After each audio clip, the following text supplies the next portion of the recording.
Welcome to the world of running behind. I'm Joey Metzger, your dungeon master in this slow run, shuffle pain cave. Today, I'm joined by Dave Shannon. Dave is a numbers guy. In 1997, 12 years before anyone thought of Strava, Dave began documenting his runs, every single one of them. Since then, he's logged over 46,000 miles, 332 races, 172 marathons, including one in every state and 4 of the 6 world majors, 49 ultramarathons, and near and dear to my heart, a handful of DFL podiums. He's also a race director for Fans Ultra Races. Besides all that, Dave is an epic storyteller, a raconteur of the highest level. So, get on some comfy shoes, head out for your long run, and don't forget to record those miles when you get home. But let's get ready to hit the trail. How are you? I'm doing great. How are you doing? I'm good. I tweaked my back yesterday, so oh, no. It was probably after I chatted with you. You know, we were working downstairs. Yeah. Just doing nothing. You know, the wife and I are getting the house ready for construction. Plumber's coming again tomorrow. And so we were just painting in the downstairs laundry room. And you know how when your back just goes, it just went, and I didn't scream, but I yelled. And she's like, "What's wrong?" I'm like, my back just went. Oh, no. And so it's still a little tender. I went to the chiropractor today, which was a scheduled visit. But just one of those things. I didn't even try to run today. I had my running shoes with at work. And I was like, nah, I'm not even going to attempt it. Yeah. I still have my run to get in today. So after this call, I got to go down the treadmill or run around the block or something like that. All right. Get my daily run in. Well, I'll get us started. Welcome, Dave Shannon, to Running Behind. Nice to have you here. I told you when 2 weeks ago we ran Afton 25K, I was a little overheated. I was a little delirious. And so when you said you wanted to be on the podcast, I wasn't sure if you were serious or not. I'm glad to report that you were serious and you're on the podcast. So glad to have you here again. Like you're one of these guests that you come up every time, Eric and Mario and I, and you came up with Bill and Mandy. And so it's a delight to have you here on the podcast. Dave, I'm going to start us off with, I know you've heard at least one or two of the episodes. Right. I'm going to start you off with these silly questions, make you think right off the top of your head, just to break the ice. Dave, give me one word that describes you as a runner. I'm going to say multidimensional. Multi-dimensional runner. Very nice. Yeah. Well, I'm sure we'll find more out about that. And then, Dave, one word that describes you as Dave, the person. I think that multidimensional is what I was saying to describe me as a person, more as a runner. As a runner, if we go back to the first question, I'm going to say old slow geezer. Old slow geezer. That's all one word, folks. Google it. All right. We'll put some hyphens in there or something. You're not that slow. You are faster than me on a lot of stuff. But I do want to talk about, I pulled up your ultra sign up, which is just massive. I think only second to like maybe John Taylor and a few others.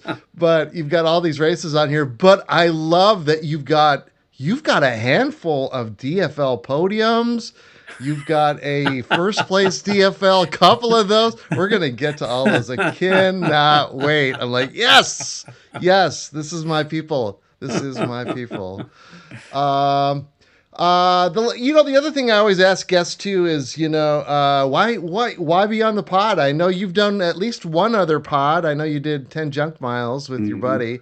Why agree to talk with me? What the hell is wrong with you, Dave? What are you doing? You could have better things to do on a Monday night, right? Well, I found a couple of the episodes I listened to be rather entertaining. So I figured if I got on your show, I could break it and you have a boring show. Oh, yeah. No, folks, trust me, this is not going to be boring. Like I told you yesterday, I said, Geez, Dave, we could probably talk for 3 hours straight and just hit the tip of the iceberg. Okay, so let's get in the Wayback Machine. Let's go all the way back. For my audience, Dave, you're 67. Seven. Yeah, 67 now. So Dave's got a couple of years on me, but he's a hell of a better runner. So I figure I've got 10 years to catch up to you. That's how I'm looking at it. But let's go back about 60 years. As a kid, Dave, were you running, athletic? What did you do for athletics?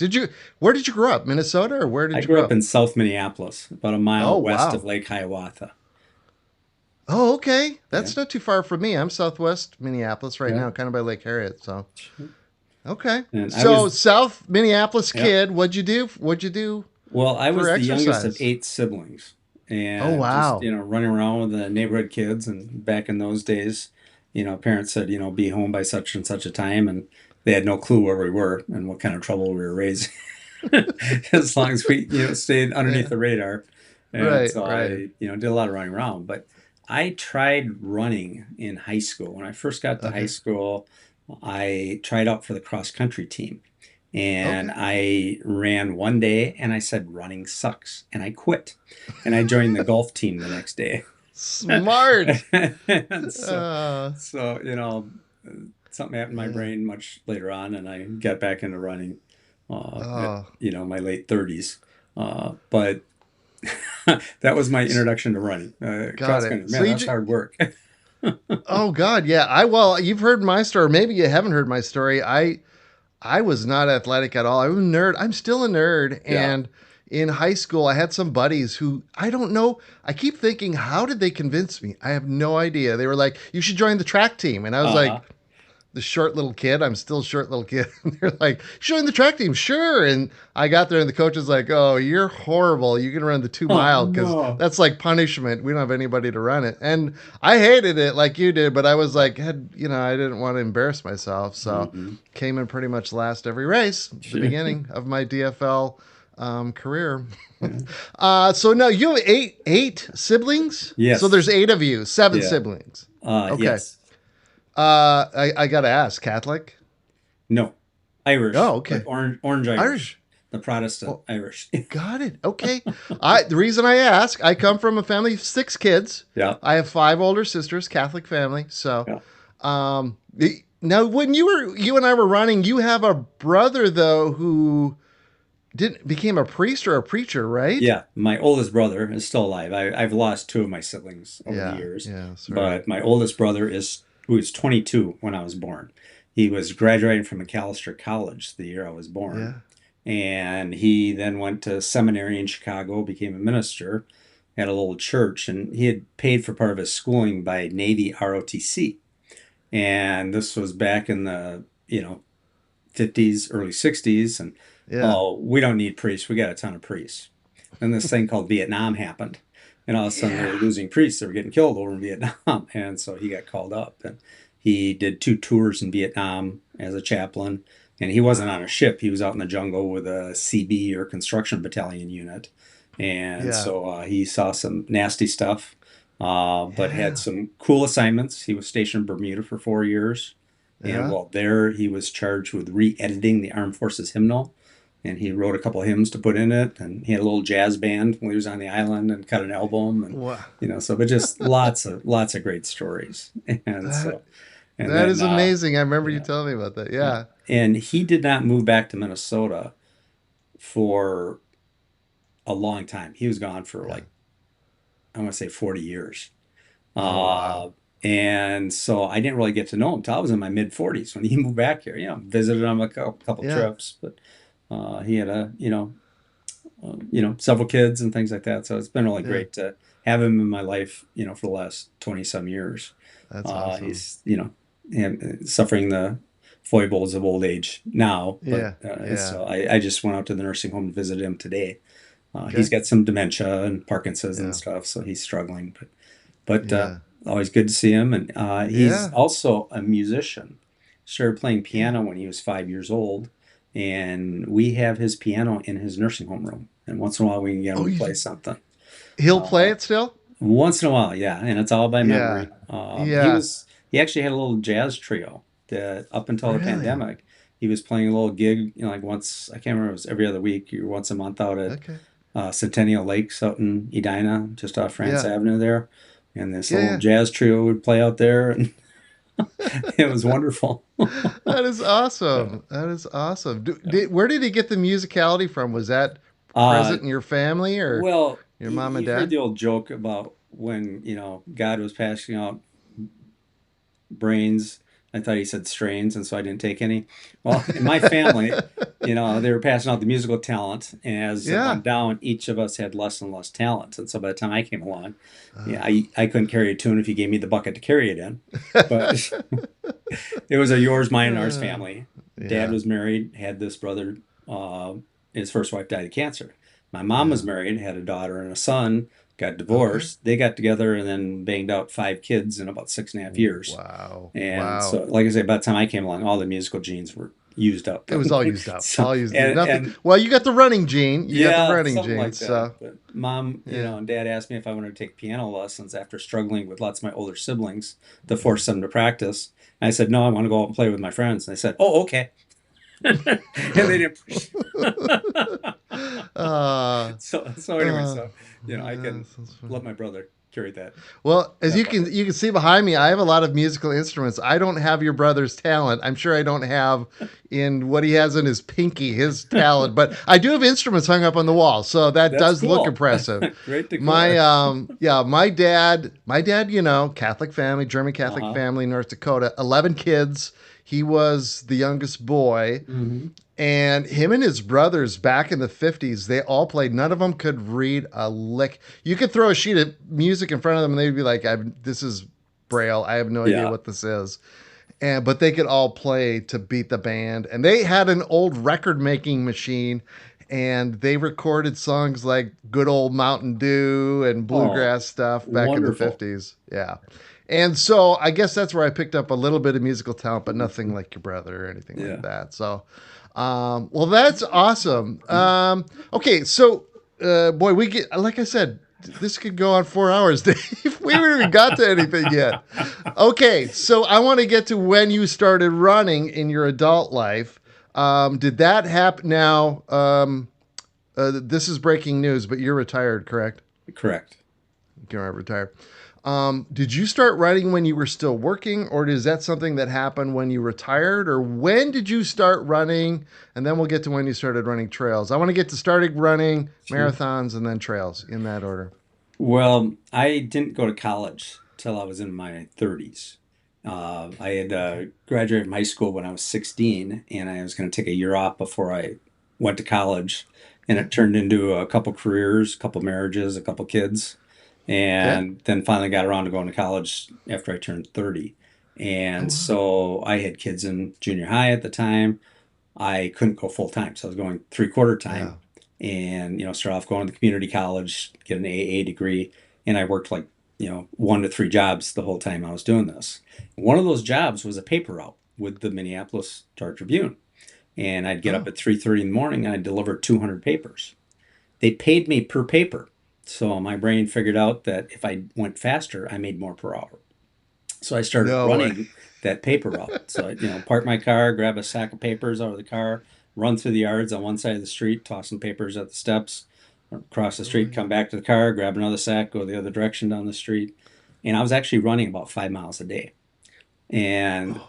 you know, unfortunately, I was kind of an on and off smoker of cigarettes Yeah. for many years. And so Same. I was Same. still, Same here. part of the time I Yeah. was still smoking cigarettes. So I'd get done with the route and I'd have a cigarette on the drive home. But it allowed me to get home. And of course, I was hiding my cigarettes from my kids because I didn't want them to see me smoke. But I'd Right. have a cigarette on the way home. Then Dad's I'd be running able, papers, not yeah, smoking kids. yeah. And then I'd, clean up and go to school. And then I'd be able to get home from school after my classes when the kids got home from school. My Yeah. wife was working full time and she was like the breadwinner for that time. But because I was going 3.5 years and been out of school for a while, it took me 3.5 years at the community college. And I then transferred to U for the last 2 years. And I got a Okay. math degree eventually Okay. to move along with life. But I also, because I was, poor college student with, 1.25 incomes or 1.33 normal incomes for what I was used to, I got on the golf team at the community college. So I played golf Oh, for the community college there you again for go. the kind of for the same reason, just so I could play free golf and play some nice courses. And Sure. I was more of a golfer than runner. When my wife and I Yeah. met, she was not a golfer, but she figured she'd become a golf widow. So she learned how to play golf. And then after a while, I took up running and I was doing less and less golfing. And so she was playing in a league, playing more golf than I was. And now she's kind of a running widow because I'm off running all the time. Right, But right. I give her credit, 36 years of marriage and she's Wow. been pretty tolerant of me. Of course, wait till Wow. tomorrow, she might kick me out, but Well, you she's never put up with know. it so far. We I don't take any days for granted, Yeah, Dave, yeah, yeah. either. So this is my second marriage, and I'm just like, I better not screw this one Yeah, yeah, me up. too. So you started running, but you weren't like tracking your runs. You were No, just no, running no. because And to get so the papers then, out, and then last 6 months of college, classes got a lot harder, and I was working a lot yeah, harder, and so I quit the paper route, yeah, and so I had no job for the last 6 months of college, and then I took like another year off afterwards, getting into the work world again, and packed on some pounds, still smoking on and off, and I had seen my kids years before that run with the junior high. They were on the junior varsity okay, track team at their school. And there's a little voice in the back of my head saying, I really should change my lifestyle a little bit so I can be around for these guys. And yeah, then I had a doctor of mine made a comment to me. He was like my allergy doctor. But he, a yeah. couple times in my life, he said something to me that resonated. And he said, Dave, every cigarette you smoke, we know has at least 50 carcinogens in it. And that kind of burned at me. And I thought, I got to do something about this. So at the age of 39, I traded in my smoking sole for a pair of running shoe soles. And Yeah. I started running. And the high school the kids went to was like a little ways away from my house. And if I did the full loop around that high school and back to the house, it was 2 miles. And it took me, 2, 3 weeks before I could make it without stopping. I'd go, half a mile and my kidneys would hurt, my back would hurt, and I'd have a side ache. And I just kept at it and just trying to get a little bit farther. And finally, got up to where I could run that 2 miles. And I was like, yay, Yeah. made it 2 miles. And Yeah. so that was like summer of 97. I, ran a 5K, a turkey trot or something at Thanksgiving, and then the reindeer run at Lake Harriet. Okay. Uh, and then I tried a 10K in January and got this bug up my butt. I should run a marathon, not having any clue what I was doing. So I signed up for Grandma's that year. So that would have been June of 1998. Of 98. And so I ran Grandma's marathon and went okay. And I got done with that. And, I thought it was going to be a one and done. But I heard about this thing called Boston and you had to qualify for it. And so, oh, that'd be kind of cool. So I started working on that, and like for the next 5 years, I started running 2 marathons a year, like Grandma's in Twin Cities. Okay. And finally, in my 11th marathon, I qualified. And so, No way. yeah, You're in your 40s now, right? Probably Ye- mid 40s at this point yeah. or So I something like that. qualified in my 11th marathon. That would have been 2003. And so Okay. I So would have early been 40s. Yeah. Yeah. 45 years old. And so I needed a 3:30. And at that time, you get 59 seconds, more than that. So I was actually Yeah. like 3:30:23. But yeah, that 59 seconds Yeah. was a cushion. And I didn't bother to register till December. There was no problem getting in at that time. And so Nowadays, it's yeah, that you it's a whole wouldn't make different it. game. Yeah. Yeah. And so I Wow. registered and found a hotel. And a buddy of mine that I had been running with was much faster than me. I think he got down to 3:09 for his time. And he was like waiting for me to qualify so we could go out and run it together. And that last year, he said, hey, if you don't qualify this year, I'm going without you. And so Not waiting. I was training really hard and I Yeah. had done a 20-mile run, my last run before the marathon, and I did 20 miles at a 7:30 pace. It's like 2 hours and 30 minutes. And so I went out to run this marathon 2 weeks later, and at 20 miles, I was at 2 hours and 32 minutes. So just off that pace. Yeah. Then the wheels totally came off. I was lightheaded, I And was the nauseous, I wheels was fell off. locking brakes, and I'm like, I'm gonna blow this. I got this great chance to beat 3:30, and I gotta, do the last 6 miles in an Yeah. hour, and I'm gonna blow it. And I thought I Yeah. had lost it because I was just feeling so awful. And I got up on Summit and I saw the Capitol around the corner and I looked at my watch and I said, "Oh my God, I can still make it." And I You're just gonna kicked make it it. down. I think I passed 50 people going down the hill, and I figured, pain is temporary or whatever. I can die after I cross the finish line, and I made it. I couldn't believe I made Oh it. my God, Dave, that is Yeah, so impressive. yeah, Boston 3:30. I cannot in my wildest dreams. I could never imagine going that fast that long. yeah. That is so impressive. In my third marathon, I actually beat that, but I was younger, so the qualifying time I needed a 3:20, and I ran a 3:24 was my best. And that was in my third Wow. marathon. I thought that I just keep getting faster. Instead, I just keep getting older and slower. But Well, I didn't start running till I was old, so I'm hoping I get a little fast, but I'm yeah. probably not. So, and you're doing all this at the Twin Cities Marathon is where you're hitting these qualifying times. My wife always No, said, "No." no, I ran grandmas in Twin Cities most years. So, Okay. and I had a lot of Yeah. times close to 3:30, 3:31s and 3:35s and things like Yeah. that. My Um, wife always said Twin Cities Marathon is not a good qualifying for Boston Marathon. you know, It's just too slow, too hard. and you get it's where the hills hit too. That can get you too. But Yeah. I have allergies, and I find my allergies are worse in the spring. So my Okay. average times in my early years were a little bit better at Twin Cities than at Grandma's. And I Sure. think it's because my allergies would be bothering me more in June than they were in October. So for Yeah. me, I like Twin Cities, but I mean, I love them both. I've run them both like 17 or 18 times now. Yeah. So Wow. All right, so you're about your mid 40s. You qualify for Boston. You go out and you run Boston. How did yeah, Boston go?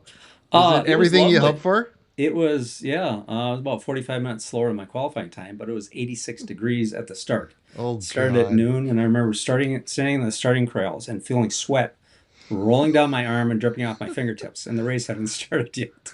It was kind of brutal, and Yeah. 86 Yeah. degrees, and the pavement made it hotter than that because it Yeah. was just the official temperature. And there Yeah. were like 2,000 people that ended up in the medical tents that day. So I was Oh. very happy to finish like with a To, 4:15. And I wow. remember the chafing problem that runners have, and I put Band-Aids on my Yes. nipples to avoid that. And of course, they Yes. sweated off within the first 10 miles. And I saw a picture one of my friend took of me at the finish line. I had blood trails going down the front of my Oh shirt. God, that's But the I had a lot of other worst. things pretty worse than that at the time. So, Yeah, I but bet. I bet. but My I got nipples done are with it. usually the least of my worries. Right. So I got done with that marathon. And I thought, now what? I've been working Yeah. like really hard the last 5 years. I got to come up with a new goal, or I'm going to quit running and put Right. on weight again. And so I thought, well, I've done 11 marathons in Minnesota and one in Massachusetts. I should do the other 48 states. And so I decided to do that after Boston. And it took me about 11 years to run a marathon or longer race in every state. And before I was done, I started running some ultras. So some of those were ultras that I Okay. ran. But I did, and I finished up in Maui, the Maui Oceanfront Marathon in January 2015. And so my Boston was April of 2004. Uh, and Wow. so 11 more years, and I got it done and had the So you're same. running 3 or 4 marathons a year in different states, right? Yes. I think the biggest year I had was 14 in one year. And 14? yeah. And, a couple of those were 50Ks or whatever. Yeah. Uh, I did 150 mile in that stretch, but my goal was just to kind of run one marathon a month. And they weren't all Yeah. new states because eventually I started doing grandmas again and Twin Cities again. So there were a lot of repeat states in there. But I Dave. I went for Hold on. one like 7 year period of Dave? time. So that's 84 months. And I ran 78 marathons in 84 months. And so I Oh my almost kept it up, God. for that many years. But then I got a stress fracture and had to take some time off. And, it took about Oh five my months off God. before I got back to running on the marathon again. But it was Oh it was my a cool God. adventure, and I went into it Yeah. thinking that what a great way to see the country. And Yeah. what I found was, yeah, that was cool. You see a city from a different perspective, or the woods, in different places. But the cool thing was the people I met. And I Yeah. made friends along the way. I met some marathon maniacs. What's this? And so I joined Marathon Maniacs and 50 State Marathon Club. And you get to see some of these people at a lot of races. And I've Yeah. developed some friendships that have transcended time. that I still keep Yeah. in touch with these people. And, I don't travel to the races so much anymore, but I still correspond with them. And sometimes they come to town, we get together. It's been just a really fun adventure. And, it's the old journey being better than the destination. Just that it's Yeah. enriched my life by so much, the people Yeah. I met along the way. And that, far Yeah. better than just seeing the cool places. Yeah. What's your favorite one? Do you have a couple of favorite ones? Was it the Yeah, it's a, Hawaii? I can only imagine that yeah. was beautiful, but I what's your really don't favorite have one? an answer for that because it's Okay, apples that's and fine. oranges. Every race is Yep. unique and they've got different things. If you asked me the question, which one did I have the most fun at?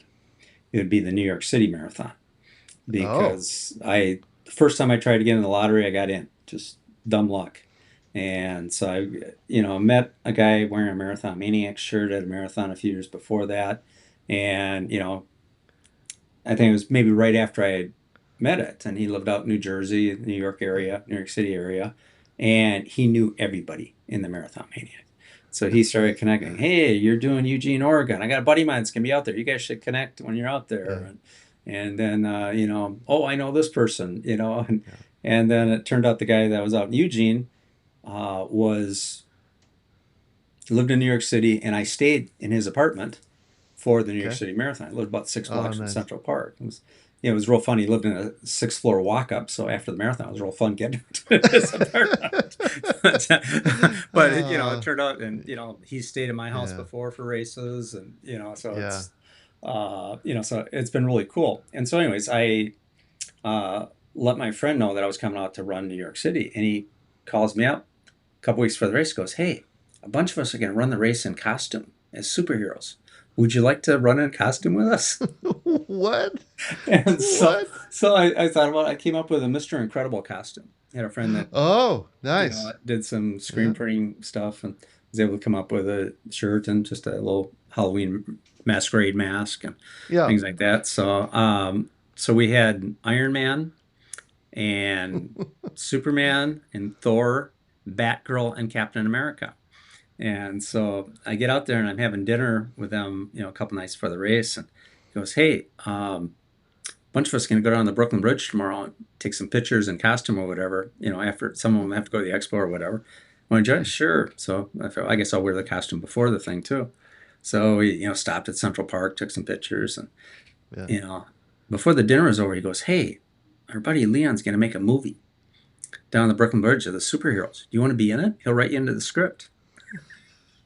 I said, "Sure." So, Oh, so go down there and he writes the script of the movie. And yeah. so I'll let your listeners go out to look it up. It's called Rudy the Rat and His Superhero Wait. Sidekicks. Is this on YouTube? It is on YouTube. Rudy the Rat. And His And Superhero it's Sidekicks. there will be a link in the show notes to this, folks, and I'm gonna go watch it when Dave hangs up. Oh my God, this And sounds so amazing. there was a part one and part two. Part one is the good part. Part two is a little lame, but of course, it's in the eye of the beholder. My Yeah. wife and my oldest daughter watched it, and they were embarrassing it. Dad, don't tell anybody about that. It was so stupid. And my Yeah. younger daughter was with a boyfriend. They might have been imbibing on something, and they said we were laughing so hard we were rolling on the floors. but Oh, but oh, that's fun. I still correspond with some of those superheroes. And so Yep. the There you day go. of the race, some of them were faster than us, but Captain America, Batgirl, and I basically ran the whole race together. And I have never laughed so much in my life because you get 2 million people out cheering you on. Yeah. And if you're, they're loud for everybody, but if you're wearing a costume, they're Oh, really loud. It's just crazy. And people would call out to the superheroes. The kids knew who all the yeah. superheroes were. Yeah. The adults, they knew who Captain America was, but they would often get Batgirl and Mr. Incredible wrong. And Batgirl kept getting pissed off. So they'd call I her get. How do you Catwoman. get Batgirl wrong? Come on, They'd say, Batgirl. Catwoman or Batwoman, and she'd Oh, say, sure. "It's Batgirl, it's Batgirl." So, Captain America and I are just laughing. We Uh, started like taking bets on what the next call out would be if it'd be right or wrong. yeah. One time they, looked at the two of us and they said, "Oh, look, it's Batman and Robin. This Mr. Incredible kind of looks like Robin." He does? Come on. It's because he's got a mask. So, Oh, that's funny. at the end of that race, my ribs were sore from laughing. It's Oh, just God. there was Too one funny. we were going by like a rap band was playing and the rapper was changing his lyrics to saying hey let's go back to the back cave together there back girl He's improving lyrics as you're coming by. Nice. and they had these cheerleaders at one spot and they had these signs they had like 10 of them had these signs and they all said Yeah. you are the shit. I have no idea what that means. It just stuck in my mind. I said I had so much Uh, fun running that race that those, those, yeah, go ahead. I don't know if you'd call it a favorite, but it's definitely the race that I had Yeah. the most fun at. So And I was just going to add, those are the races where you get done and you don't feel pain because you've had such a great time just, goofing around and yeah. having a great time. You probably weren't even in pain or, Oh yeah. You got to respect the distance. You're beat yeah, up, but yeah, you still, know, that's we fine. would yeah we would stop at each of the water stops because you get separated kind of at the water stops, and we wait for everybody. And I think about 22 miles in, we lost Captain America, and Oh, we couldn't oh, figure out if he was ahead of us or behind us, and we never did find him again, until after the race or whatever. yeah. But he was actually behind us and waiting for us to catch up to him. so it Waiting slowed the us down a wrong little bit. direction. Yeah, Waiting but the wrong direction. when I got Oh, to the fun. end, getting back to my friend's apartment was difficult because they had all this construction going on, and so we had to go like the far end of the Central Park to get out, and then take Yeah, a subway to get to the stop and that. So it yeah. was painful getting back and then walking up 6 flights of stairs. It must But have been fun riding the subway in costume though, too, right? yep. I don't know. I think people kind of took it in stride in New It's New York. They York. see a lot It's of New weird York. things. They're like, whatever. We've seen it all. Yeah, but I just had a wonderful Whatever. time. And, I've got this Awesome. group of Marathon Maniac friends that, it's probably a dozen of them. A few years later, I had the chance to run Berlin and wrote to Okay. the same buddy of mine out in, New Jersey and said, hey, you've run Berlin before. Where should I stay? How many days should I stay there for the Yeah. weekend? It goes, hey, one of our guys rented a couple hostel rooms for 12 people. Somebody backed out. You want the spot? I said, sure. And so 35 bucks a night for 4 nights in Oh Berlin God. and What staying was with that? people Was I that knew. like, Dave? Oh, What's it the was hostel in wonderful. Berlin like? It was wonderful. And Really? people I knew, some of them, and met one guy, and who are you? I'm June, and I'm Dave, and I'm from Minnesota. I'm from Minnesota. Wait, what? You're from Minnesota? Lives in the Twin City. What? Works for Delta. No There. way. Oh, funny. And so I think Uh, he's up to about 300 marathons then. And at the time, I was three. still ahead of Oh him, but God. he's just going nuts with it. Wow. So Crazy. How anyways, many? How many of the? And this is going to be a dumb question because I mean, I know some of them, and I had Tim Tolfson on the other week, and he was talking about the world majors marathons. yeah, I don't think I know them all. I know there's yeah, Boston, New York, London, Berlin, and then I think I don't Tokyo know and what's Chicago, Tokyo and Chicago. and they How many just of those have you done, I've Dave? done 4 of the 6. So Okay. I've done the 3 in the United States: Chicago, Okay. Boston, and New York City. I have also done Berlin. I have not done Okay. London and Tokyo, All and right. those lotteries are much tougher, especially London is Okay. like Tough to get impossible. in. All And right. so, I told you I had to come up with a new goal, when I got done with Boston. So I decided to run the 50 states. When I Yeah. finished that, I had to come up with a new goal. I was going to quit running. So I Yeah. said, well, I should run a 100-mile race. And so I did that 8 months later. I ran Lean Horse 100. And then I had the same Okay. problem. I need a new goal. And so my next new goal was I'm going to run the world majors. Okay. And so I've done 4 of the 6, and I'm not really pursuing it too hard. Yeah. I put in for London Oh. every year, and you get about a 1 in 400 chance or something of Yeah. getting in. It's pretty tough. And I've tried for Tokyo a couple times and haven't got in. But Yeah. I Yeah. just London, I'd love to go see. I've got a cousin that lives in London. Yeah. Be an excuse to go there. Yeah. Tokyo, take it or leave it. And I've got other things I want to do, races around here I like to do. Yeah. And, I don't have that many more races in me. At some point this is going to stop. And so I'm just, going for what Yeah. I think is fun now. Okay. So you mentioned while you're doing all the marathons, you started doing trail races, 50Ks, 50 milers. What what brought you over to the trails? What brought you over to what I would call the light side? The marathons being the dark side. Although I have more and more respect for the marathons, and I'm actually like, and you did that to me. We're going to talk about fans, but now I'm like, oh, I kind of want to. I like running on the pavement if Dave's running the race event. So at what point do you discover the trails? How does that happen, Dave? I used to work for Travelers Insurance. The last 26 years of my career, I Okay. worked with the actuaries at Travelers Insurance.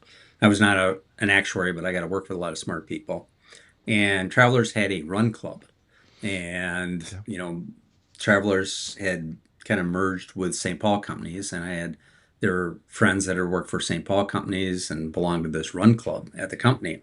And the guy that ran the run club would do a pub run after work a couple times a year. And so you'd run and hit, pubs in St. Paul and, you get a pitcher of beer and split it between six guys and run to the next one and do it again. And then at the last bar, Run Club couldn't pay for drinks, at that time. Sure. But at the last bar, they would pay for hors d'oeuvres. And so then everyone Okay. would hang around and talk for a while.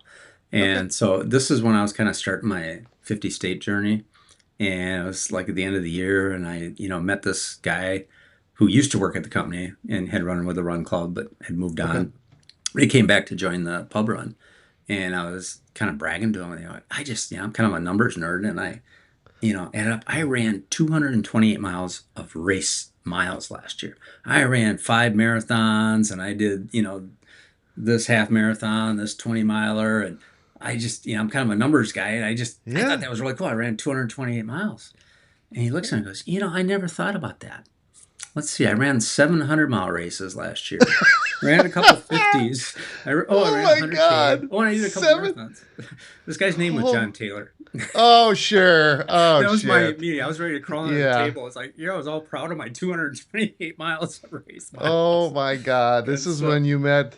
He's the yeah, local goat, guys. So we'll explain. John Taylor is kind of the Minnesota goat yeah, for trail running. yeah. So So, I've over the years become really good friends with John, and in fact, yeah. he went with me to Hawaii to run my 50th state. Okay. He ran his 50th state there too. But Okay. just hanging out with him, I run with him once or twice most weeks. I just did 20 miles Yeah. with him yesterday. Okay. He starts talking about trail racing and the Yeah. strategies. John was like the 11th person in the world to complete 100 mile races. He's got a personalized license plate that says 100x100, so 100 by Oh 100. God. You know? and and and I'm sure that's old news by yeah, now. yeah, he's up to He's like well past 125 or that. 130 by now. Oh God. But Oh my God. anyway, so I got to know John and started running with Yeah. him, and he's got a very analytical mind, and he thinks about strategies. And just hearing his stories about these ultras, about how if something goes wrong, you learn strategies on how to deal with it. So if Okay. this goes wrong, you try that. And if that didn't work, you try this to see if that Yeah. works, and you work through it. And after a while, you get this arsenal of tools in your tool bag, and that you can get through an awful lot in an Yeah. ultra. Yeah. And so I just found the analytical side of it is just fascinating. And so, of course, you do the normal progression. I did a 50K on roads. For Maine, I ran this little 50K that was on a fishing island off the coast of Maine, Oh. a Great Cranberry Island. And the island Okay. is only like 2.5 miles long, but it's got some year-round people that live on it still. Very Yeah. few islands still have like active, fishing people on it. Yeah. And you would go out 2 miles and back. So you do like a 4 mile each out and back, and you do that like 8 times. You get up to 50K. And I thought, I've never done anything like that before. This is going to be really boring. And it wasn't, because you get say hi to all the people in the race. You see them over and over again. There's these, beautiful rolling fields of flowers and blueberries. Some of the locals would come out and hand you blueberries from the field as you're running. And it was just awesome. We camped out in a field, and they had a lobster boil afterwards, and supposedly all the beer you could drink, and ran out of both lobster and beer pretty quickly. And they Yeah. passed a hat, and there was a little convenience store. So they had this craft beer. So I got one craft beer. Then they passed a hat. We bought some Pabst Blue Ribbon or something at the convenience store. But that was my first 50K. And Okay. it's still my 50K PR, but it was on roads. So it wasn't, Yeah. anything to write home about. But getting to know John, 1 year I decided to do trail races. So I did the Superior 25K in Yeah. the spring, and then I did the Afton 25K. And then I went out Yeah. and I did, working on the 50 states. So I went to Michigan and I ran the Grand Island by Okay. Munising in Lake Okay. Don't know Superior. that one. Yeah, Okay. take a little ferry out to it, and it's about Oh, 25 nice. miles around the circumference of the isle. So you Oh, got to do nice. one out and back in the middle of the isle, and Yeah. did that. And in 1 year, I was like, "Hey, trail races are kind of cool." And so I Yeah. started doing more and more of them over time. And I don't know, the last, I don't know, several years, it's been about 50-50. I'll do, half road Okay. marathons, half trail races or ultras. And then the last couple of years has probably been heavier on the trail races than the road races. Yeah. But Yeah. so, Yeah. anyways, that's how I got Uh, into trails. got it. Love it. So I want to talk about you've had how many 100-mile race attempts? I assume these are all on trails, right? The 100-mile attempts are all trail Uh, races. all but one. Oh, okay. Um, I've attempted 900-mile races, You've and I've attempted finished nine. four of them. And Okay. although I was 2 for 7, and I finished the last two I tried. Oh, So you have. Okay, so your yeah, your record's improving. yeah. So and if I can finish the one I got on my calendar now, I'll be up to 500. I'll be batting 500 if There I you can get it finished go. at the next one. So There you I'm go. hopeful Which in that I can. baseball, that's really, really good. So, But no, you uh, live and learn. So yeah. I've got more excuses than anybody, I think, for why I didn't finish those ones. But I've got a total of 10 DNFs in races. Total There of was 10. a marathon I ran in Rochester, the Med City Marathon 1 year, and I had a hamstring injury. And I was kind of a new runner, and I thought, maybe it'll loosen up as I go along. And Nope. it did not. Nope, I they dropped at don't. 18 and a half miles. Oh, God. So, but Yeah. then I've had several races where I got injured during the race. I Yeah. think 4 of my 10 were injuries during the Okay. race. That's fine. 3 of those were rib injuries, Okay. where I hurt a rib by falling and, hitting something on my rib cage. Twice was a hiking pole. I was using trekking poles for balance and took a Mm, hiking pole handle on the rib cage. And once was I had a flashlight and I was doing Zumbro 50 mile.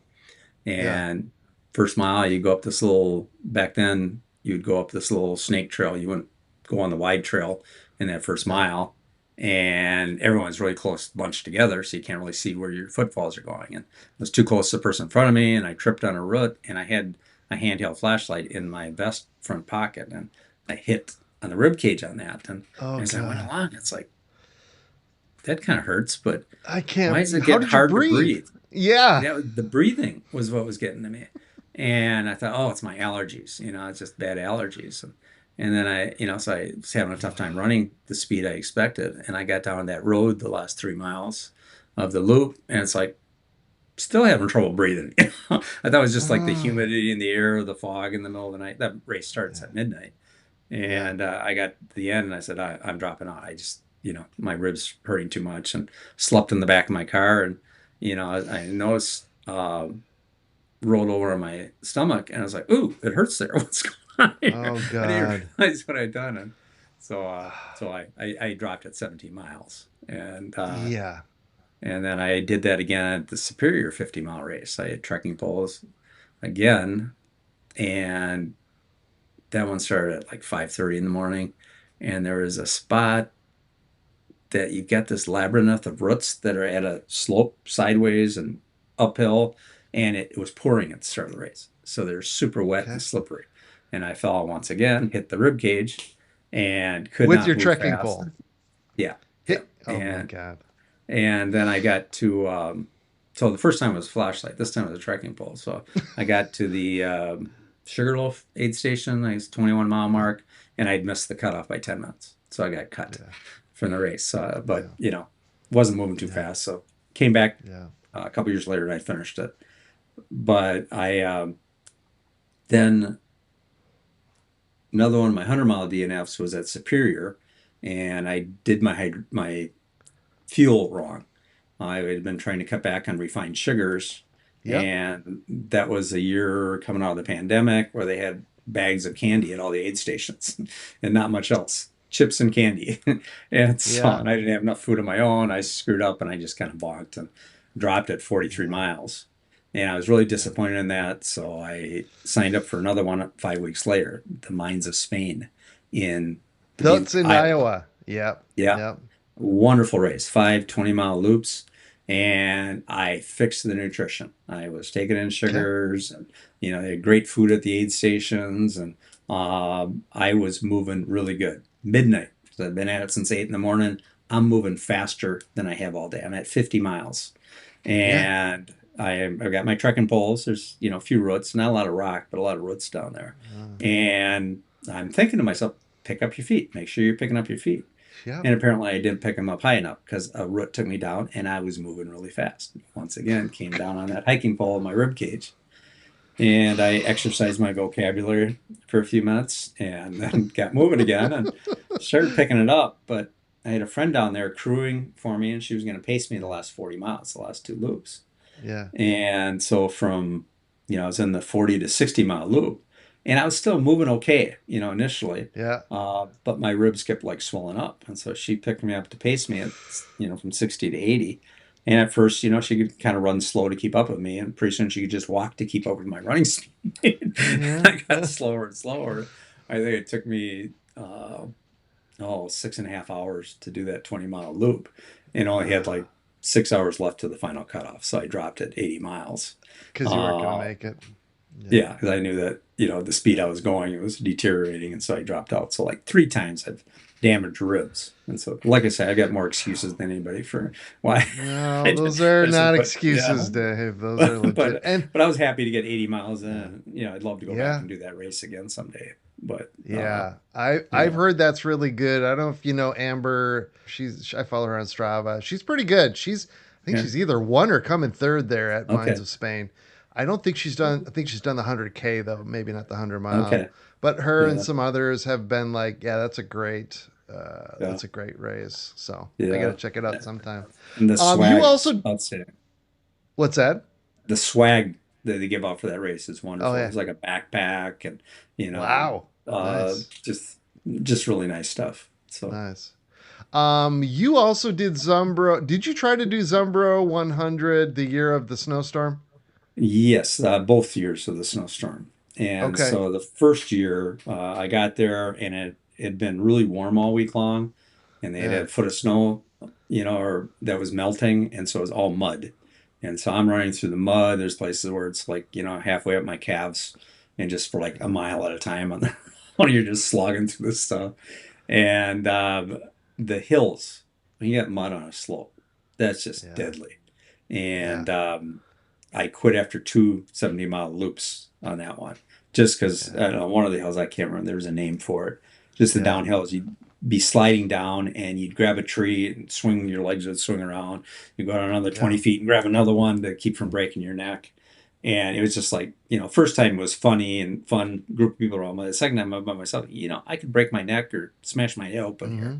This is Yeah. stupid, and it's not worth risking my running future on these mud slopes. And some of them were side cambers and things like that. So Yeah. I quit. It was about 7 at night when I quit after two loops, Yep. so, 11 hours, 34 miles, pretty slow progress. And I got combobulated. I said, I'm going to drive home. I lived in, I think, I don't know if I was still in, no, I was in Shoreview where I am now. And I got some food in me. And just as I started leaving, the snow started flying about 8 o'clock at night. Yeah. And it deteriorated so fast. I've lived in Minnesota my entire life. It was the worst winter drive I've ever had in my life because, Oh God. started Yeah. off and it's like, oh, I can, see those taillights in front of me.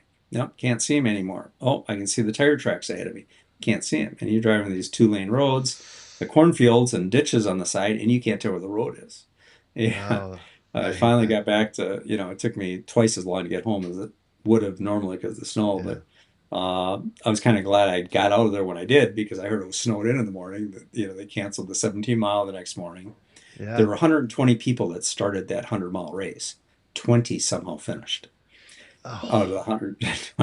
20 The fin. 50, Wow. Yeah, the 50-mile race had 150 people finish that. Yeah. And then 17 didn't start. So I dropped out of that one. So that was a Yeah. DNF. I signed up the next year and I was all trained up and ready to go. And the blizzard hit the day before the races. So they canceled all of them before the fact. So, Cancel it. so that's not a DNF Yeah. because that was That doesn't count. That yeah, doesn't count, guys. that's not in my numbers. That didn't That's not count. even a DNS. Yeah. It But doesn't count. a good friend of mine was going to come and pace me for Yeah. a couple laps there. And she calls me up, hey, the snow's melting fast. You want to go back to Zumbro on Sunday and go run some loops for fun? I said, well, I got a better idea. There's this Tromix 50K out northwest of Oh, town, and they got a little bit less yeah. snow. And so we went out there, Yeah. and so she paced me to a Yeah. 50K, and I got a PR in the 50K, because I trained up for 100. I was only running 50K. Yeah. Sure. And it was snowy and muddy there too, but I still got a Yeah. PR, Yeah. So yeah, Awesome. Yeah. so I think Go ahead. your failures are more fun to More talk about than memorable? your successes. Absolutely. Absolutely. It's true though. It's true though. They're Yeah, the better stories a lot of yeah, times because yeah, we have these adventures happen. yeah, And you said it earlier, John brought it up, but it's so true. Like I'm not a great runner and I'm slower than you. You finish a lot of DFLs. Well, I'm freaking slower than Dave, and Dave finishes DFL.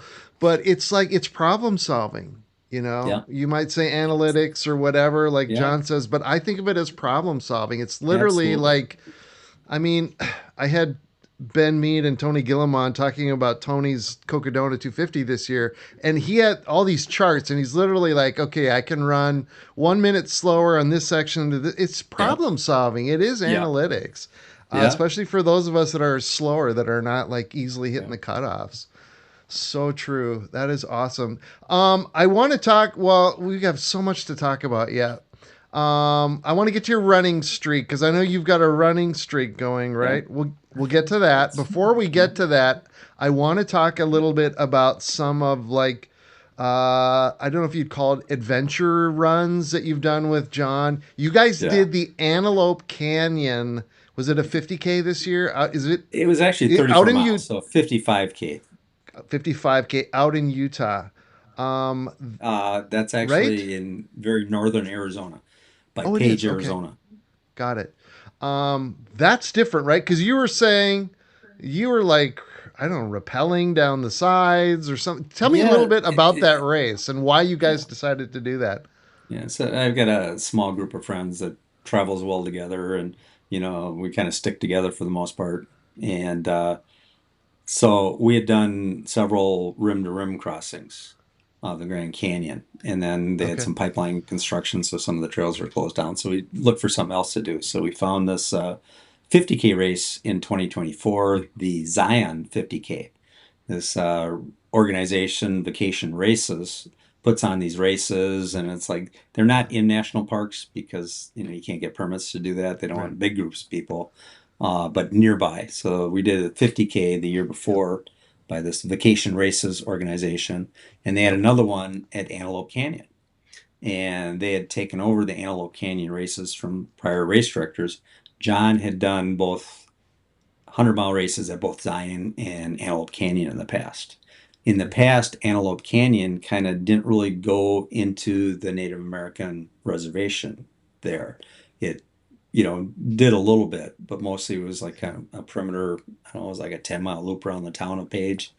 And this year, this group got permits from the Native American tribe, where it used to be that you couldn't go see Yeah. those famous Antelope Canyons unless you were with a Right. guide from the tribe.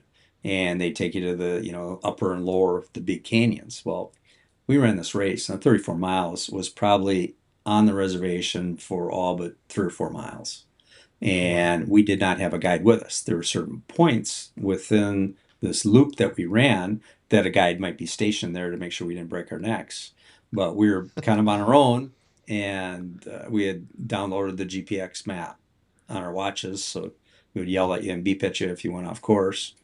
And it was most of the time you could kind of tell where you were going, but it was just incredible scenery. Instead of two canyons, we probably went through 10 or 15 of these slot canyons.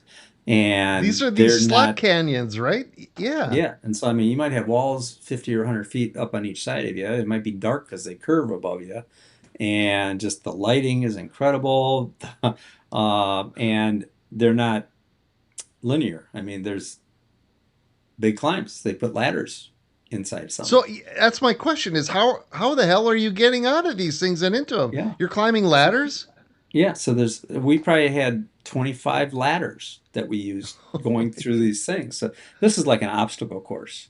And there's places where they had like cables bolted into the side of a cliff face, or metal stairs looking like a staple that's, maybe a foot wide and 8 inches sticking out. That there was a ladder that you would climb down.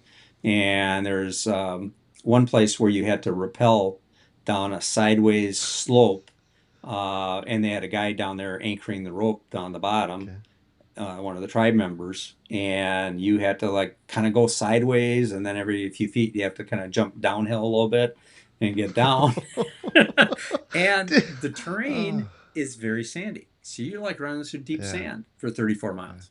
So it It's was, it's you like the know, coulee at Zumbro, only the whole time. yeah, yeah, very much like the coulee at Zumbro. And you're going Oh through this deep God. sand, and so it's kind of funny in that Zion race. I got separated from my friends that were doing it, but at one point on that one, the 100-mile race had like 7 mesas you'd run around the circumference of, and these Jeep trails or whatever between them. For the 50K we did, had 2 mesas that you went around the circumference. Okay. One was probably, I don't know, 12 or 15 miles around, and the other one was 7 miles, and it was like the dirt roads, Jeep trails between them. But I get to that second mesa, the 7 mile one, late in the race, and I hear this guy behind me, and he says, I can't tell what you're doing, if you're running or walking, but I like it. Would you mind if I just fell in behind you? I like your pace that you're doing through this, technical stuff. So, his Oh, name was Alex. He lived in Hawaii. And so nice. it was kind of fun. So we ran that mesa, and then I Yeah. left him behind once I got back to the road. But I'm doing Antelope Canyon, and my 5 friends all kind of got ahead of me early in the race. And Okay. so I was kind of on my own for, I don't know, the first 6 miles. And I'm in the dark. The sun hasn't come up yet. And I got my headlamp on, and I hear this voice behind me. It says, "Dave, is that you? This is Alec from Zion. I It's recognize Alex. your stride in the dark." I still can't tell what you're doing, Dave, but can I join you? Oh my So we God. ran together for a while, and there was one place where Wow. there was a steep face with nothing to help you up, and I just couldn't get the leverage to get up this, and so he pushes up my butt to help me up the first couple feet. And is this in the dark? Is portions of it in the dark? Oh yeah, we started. I don't know. This is in March, so I Right. can't remember. We started Oh at yeah. 6 in the morning or something. It was still dark out, It's still dark. and Yeah. and then the sun came up, and we finished. It was still light in the evening, All right. but it was just phenomenal. And they had at the beginning they had some Native Americans dancing. There's Oh these wow. phenomenal Yeah. dances, hoop Yeah. dances, and things like that. Yeah. And so it was just really Awesome. cool. I advise anybody, go visit Antelope Canyon, even if you don't run the race. Yeah. Take the Yeah. tours, go on the base, and it's just the geology is just spectacular. That's what And I've so, heard. I've heard. yeah, Yeah. and so kind of caught up to my friends 6 miles in at the first aid station, 7 miles in, and then there's a little separation. Caught up another one, and by 10 miles, the six of us were caught up going into the first giant slot canyon. Okay. And then we kind of stuck together for the last 24 miles, the six of us, and just Okay. had a great time. And Awesome. so, but How several of these people have done rim to rims with me too, and those have each been unique and exciting. Let's talk a little about rims to rims. So you've done multiple times. How many times? And have you done rim to rim? And have you done rim to rim to rim, or like north to south, or how have you done it, and how many times? So I've done rim to rim to rim 3 times, rim to rim Okay. one time. So the first time I Okay. did rim to Wow. rim to rim, and went out there with some rookies. Guy by the name of John Taylor, woman by the name of Susan Donnelly, and a guy by the name of Bob Anger. So Bob, I think he had finished like 3,500s. Lives out in like Ohio, Oh my Cincinnati area, God. And Susan and John were over 100-mile finishes. They Oh timed my it so they God. would run their 100th at Superior the same Together. year. Yeah, yeah. Oh So wow. they're friends. They've, known each other from all Yeah. these hundreds they've done. And so going out on that one, Bob was going to rent the rental car and had lots of flight delays, mechanical issues. And Hmm. so John and I are sitting at the airport, when are you getting here? In an hour. Oh, in 2 hours. And, kept getting late. Susan's parents live out in the Phoenix area. And so she was Okay. visiting them, and we were going to pick her up after getting the rental car. Well, we called her up and decided, well, we'll let Bob take care of himself when he gets here, and we'll take a cab up to the suburb where her parents live and meet Susan. She'll borrow her parents' car and drive us up Yeah. to the Grand Canyon. So we got Yeah. up there at decent time and had dinner and walked around the South Rim for a while. We were going to start the run at 4 o'clock in the morning. Well, Hmm. Bob didn't arrive till midnight. Yeah. And so we Oh delayed till God. 6 a.m. to start this. It was like 47-mile round trip, the route we chose. And so we run across and make it up to the North Rim, turned around, ran back. And it was just phenomenal. You guys didn't stop. You didn't stay at the North Rim. You did it all Yep. in one push. Yep. Yeah. And so it And was Bob did interesting this though. on a couple hours sleep. Yeah, yeah. So Bob's a big guy. He's a large Yeah. guy, and I'm the rookie. At that point I had finished 200-mile races, and I'm with all this experience. John had done a rim to rim before, but Bob had some problems. So we're coming back. We're Okay. at Phantom Ranch. We got 10 miles to go, and he's not feeling so good. He didn't keep up with his electrolytes. And so we're going up, toward that South Rim on the Bright Angel Trail, and Bob's getting sick. He's barfing, and you got all these Oh God. switchbacks. Yep. And so we, do a couple switchbacks, wait for Bob to barf, do a couple more switchbacks, wait for Bob to barf. so but after a while, John got him some salt pills and stuff, and so he started feeling better. And so we got up the top. It was 21 hours to do the 47 miles, and that included like 11,000 feet of climbing because it's like 5,000 downhill Yep. to the bottom, 6,000 up to the top of the North Kaibab Trail, and then another 5,000 Yeah. from the bottom again. So total of 22,000 feet of elevation change up and down. So it was exciting, but just a lot of it's in the dark, so you miss some of the scenery when you're doing a rim Yeah. to rim route. Yeah. But what you do see, the sunrise, the sunset, the rocks change colors with the changing light. And you literally run out of adjectives. You come around the Yeah. corner and it's, oh, that's fantastic. Come around the next corner, oh, that's awesome. And you just run out of superlatives to Yeah. describe what you're seeing. And you can take pictures and they just don't do the No. reality, justice for what you're No. actually seeing. It's so phenomenal out there. It's just such a unique Yeah. place. And Wow. just, when you're running in the dark and you're running along a trail, it might have a 200 or 500-foot drop off right next to you, and your headlight goes about 20 feet. Yeah. You I don't have don't. any idea. No. I. That would scare the crap out of me. My wife and I did rim to river to rim, and Yeah. we were not in any condition. And this is before I was doing ultra races or learning how to fuel or any of that. And so we had water. We had plenty of water, and they got the Yeah. water stations were working. And but we did not fuel right. And Yeah. so that was like 17 miles. And Yeah. coming out on Bright Angel up that south rim is a frick. We got divorced 3 times on the way out. She was like, "What the hell are we doing?" I wasn't throwing up like Bob, but it was bad. And we both were like, because it started to get dark and we were prepping for it. I said, "Honey, we should bring some headlamps." And she's, this is my wife, like you, has run Boston, qualified for it. Yeah. She's like, "Please, we're not gonna be out there that long, please." And of course, sure as shit, it's dark and we have no Yeah. headlamps. So we're trying to find groups of people that still have lights. And we both were like, "Could you imagine doing this at night with the drop offs?" No, that's crazy, Dave. I cannot believe you Yeah. guys went rim to rim to Yeah. rim, 21 Yeah. hours. That's It's a thing. nuts. A lot of people do that. And how was Bob at the end of it? Was Bob He, like he glad had to be recovered. done? By the time He we got up, did. he was kind of recovered. And so, Yeah. The other um, thing people don't realize is when you get to the top of the rim, you're at 6 to 7,000 feet above sea level. And North Rim is so, closer to 8,000 feet. The South Rim yeah. is close to 7,000 feet. So if you live, in Minneapolis, like we do at Yeah, 400 feet above sea yeah, level, there's some elevation stuff going yeah, on there too. So people yeah, don't think about that. Wow. yeah. Um, So I did it it three more times after three that, more and times. the next time, there were four of us, and there was a fifth person that had never seen the Grand Canyon, and she was Uh, kind of afraid of heights, so she wanted to crew for us. So she came, dropped us off at the South Kaibab Trailhead, yep. drove around the 4.5 hours, Okay. met us on the other side to resupply us, and I kind of bonked. This is that year I was cutting back on refined sugars. And coming up that North Kaibab, get up to 8,000 feet, I was struggling, and the other three wanted to get back. It was just starting to get dark, and they wanted to get as far down the trail as they could before the light was gone. So they got turned around in like 15 minutes. One of the things I had her bring me was a bottle of Coca-Cola, and I drank that. And like 15 minutes after they left, I felt fine. Yep. Had sugar yet, and so I was like, Refined sugars, "Oh, folks. yeah, it was part of my Yeah. learning experience." And Yeah. but she was really tired.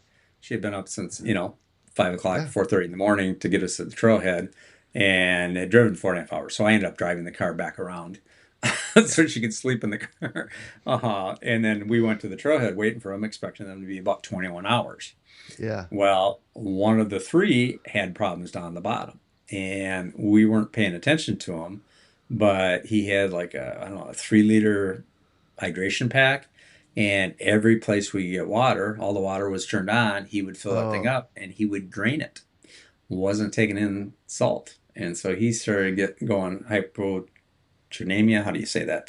Yeah. Too much water. Hyponatremia or Oh, something yeah, like the hypernatremia. hyponatremia. Right. Yeah. Right. And so they get down to Phantom Ranch on the way back. And this guy's, telling the other two is, hey, I'm just not feeling good. I think I'm just going to knock on one of these cabins down here and ask people if I could just sleep on their floor. It sounds like, no, you don't do that. What? People, got reservations a year in advance for these places. He Yeah. goes, well, I'll just sleep on the picnic table. I'll hike out in the morning. You guys go on without me.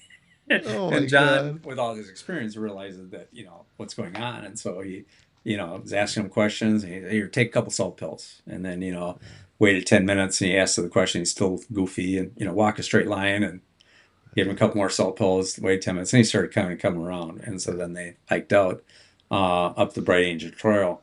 And by the end, this guy was feeling fine. And so he was leading the Yeah. charge of the other three. And so the other woman and I are up at the South Room waiting for him. And we expected that they'd come in at, 3 in the morning. They didn't get up till like 5 in the morning. You could see the light in the sky by the time they got up. So it was 23 hours that it took them. But Wow. they had issues down at the bottom. Wow. And so it's nice having somebody with some experience doing it. Yeah. Yeah. So the Yeah. For next sure. year, we decided to do it different. That we came back, and so it was the four of us, the woman that crewed for us, and the other woman that did the whole thing, and John and I. The guy that bonked down the bottom didn't come back with us, but we decided to stay overnight on the other rim. And this is the beginning of November, and so we had this bright idea that we're going to stay. The North Rim Lodge was closed first weekend in November. They had Yep. closed the week before, but there was the Kaibab Lodge, which is 17 miles outside the park, from the trailhead, that was open one more week, and they would shuttle us. They would come pick us up at the Oh. trailhead, bring us back. And we had this great idea. Okay. Well, we've never seen the North Rim, other than just the trailhead. So why don't we have them give us a box lunch and we'll go explore the trails along the North Rim in the layover day. So we stayed Yeah. 2 nights at this place. Well, it was early November, and so it's like snow flurries up on top of the South Rim when we launched. And, it was in the 20s, and we got down to the bottom. We got up in the 40s down at the bottom. We get up to the top, and we got hit with like snowstorm. Well, it was like a huge Oh snow geez. squall coming down the valley at us, down this side canyon. And we get up the top, and it's just dropping. And we had to call them. It took them like an hour to come pick us up. And we got a Oh. cell phone signal from a lookout about 3/4 mile from the top. But still, we got to the top, and we're just freezing. There's a stone outhouse, or masonry outhouse up at the top. And we got behind it out of the wind, and we did like a team huddle, like, just to stay warm, because, we didn't have a whole lot of layers on because we were moving. Yeah. And they came and picked us up, and we got there. We got this cabin, and the heater wasn't working. It was like a wood burning stove or whatever. So Oh John and I no. got, beds up in the loft. And so we were fine because once they got it going, the heat filled up. But the two other bedrooms. One of the women grabbed the mattress off the bed, dragged it out into the living room in the middle of the night, put it in front of the fireplace. The other one was, pretending she was somehow the exorcist blowing, frost all night long in the back bedrooms. But we get up the next day and it got down to like 10 below zero overnight. Oh And God. so we're like, we're not going to go to the North Rim and hang out in the North Rim all day. We're not prepared for that. And so we just hung around the lodge and put together jigsaw puzzles. They had a main lodge building where Okay. the buffet was and stuff. And so they had good food and we hung around. And then later in the afternoon, the sun came out and we did some little hikes in the neighborhood of that Yeah. lodge. And got shuttled back at 6 o'clock the next morning and ran back across. But it was, but it was cool because Yeah. we figured out that when we did that rim to rim to rim, a lot of it's in the dark, especially early November, Yeah.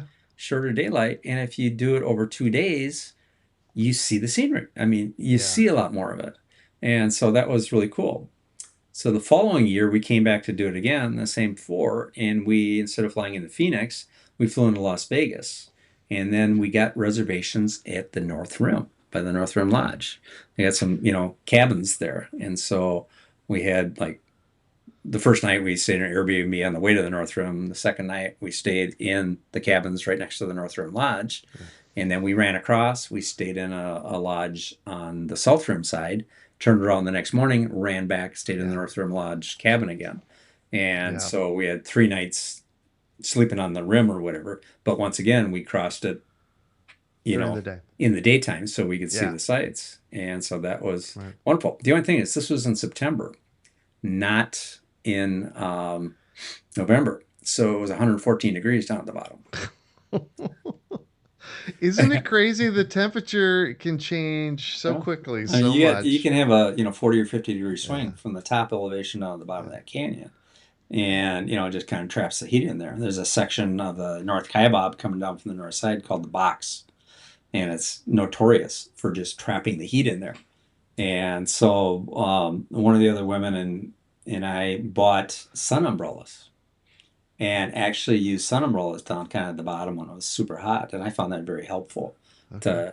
to, deflect the heat from me. I could never figure out how to get it strapped to my pack because there was some breeze down there and it was like blow off sideways. So it was just better just hold it in your hand. Yeah. But it was kind of cool and we did it. And we were really worried about coming up. We decided to not do Bright Angel. I think we went downhill on Bright Angel on the way back, but we went uphill on the South Kaibab, which is 7 miles, not 10. It's steeper, but there's zero water between the river and the top.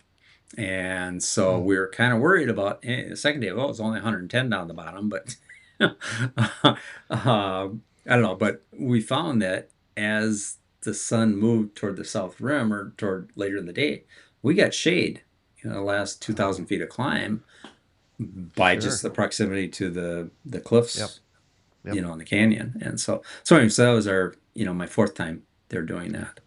I had a little bit of inside knowledge. I had a niece that worked at Grand Canyon for 15 years, met her husband there. She did like seasonal ranger stuff in the summers, and he was a trail crew guy. And then he's still with the National Park Service, but he keeps getting promoted, and now he's down at Saguaro National Park. Okay. So, but lots of insights from them from their time there. Yeah. I don't recommend people like try to hike rim to river to rim or rim to rim. You've got to build up to that, but I would encourage everybody, if you haven't seen the Grand Canyon, go see it. You won't believe it. No pictures will do it justice. And even you can hike down for like a mile and come back up. Even a short little hike down the trails. It's just, you're right. There's no words. There's no words to describe it. And if you can see it close to sunrise or sunset, the colors are more dramatic. So we saw sunset. We saw sunset, Dave. We saw sunset. We weren't supposed to, but we did. We were not happy. We were. It's so funny because we have all these pictures on the way down, and then on the way up, there's not a single picture. Because we were just like, "F this. Let's just get out of here." It's kind of dark. You don't get very good pictures in pitch black. No, no, you don't. All right, I want to talk. I want to talk your running streak.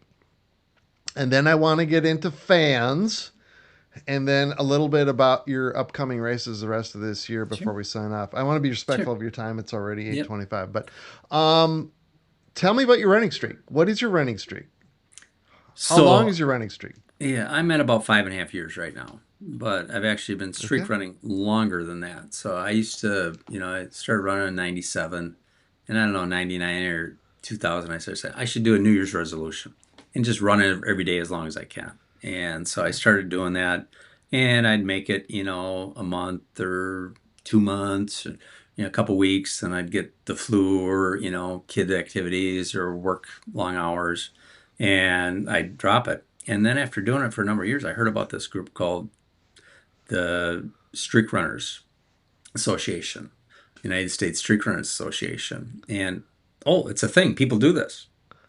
And if you make it for a year, you can join this club. And it's like Okay. $20 a year or something to join. And they track your miles. Uh, or you track it, it's self reported, but you have to run a mile a day, a minimum of a mile a day. Okay. And then you track how many times you're doing it. And there's people who have been doing this for like 40, 50 years. So it's like, wow. There's Oh, a Facebook group and things like that. It's kind of inspiring. And people will post, yeah. some people post every day what they do, and other people, oh, I hit, 3 years today, or, I hit my Forrest Gump day, you know, three, 3 years, four Yep. months, or whatever it is, 1,100 and Yeah. some days. Or, I hit my 2K day, 2,000 days, Okay. and so people post fun stuff like that, and Yeah. so it's up to anybody. Some people never post anything, but I've met some interesting people in the years. So, and in 2012, I hear about this group, I join it. Eventually, it merged with the International Streakers, so it's now the International Streakers Association. And my first streak, I made it like almost 3.5 years, and I had an injury, and had to give up the streak.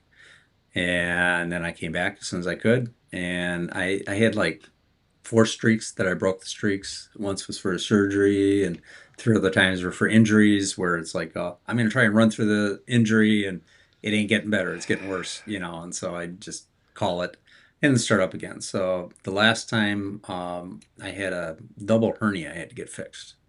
And so I get into the surgery, and they get inside me and figured out, well, it's not just these two inguinal hernias, there's two femoral hernias too.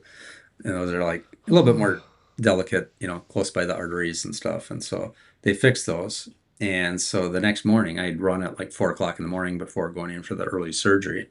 I waited until my wife left the house the next day, went no, down the you did basement, not. went No, down the you did basement of the not. treadmill. Um, No. and I tried Uh, to run. I thought I can run a slow mile, and I didn't make it a 20th of a mile. I was in so much pain. I said, "Okay, I'll oh take the God. 5 weeks off." Oh my And God. You. so I took the 5 weeks off and started up again. But I started walking. To Yeah. I took like a full day off, and then I started walking. And I got up to I was walking 35 miles a week by the end of the five Okay. weeks. And then I started running again. And I haven't missed a day since January 20th of 2020.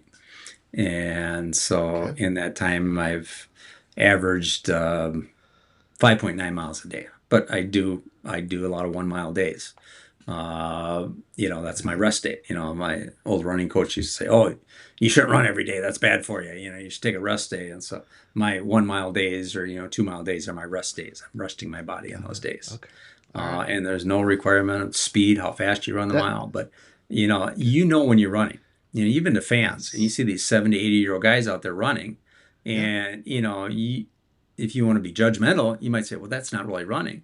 But if you Uh, look at them walking, they're running, and they know the yeah. motion that they're doing. They know that that's a run for them. And Anytime so, both feet are off the ground at the yeah, same time is yeah, officially a run. That's what Tommy Ribs says on iFit. yep, So I yep. believe it.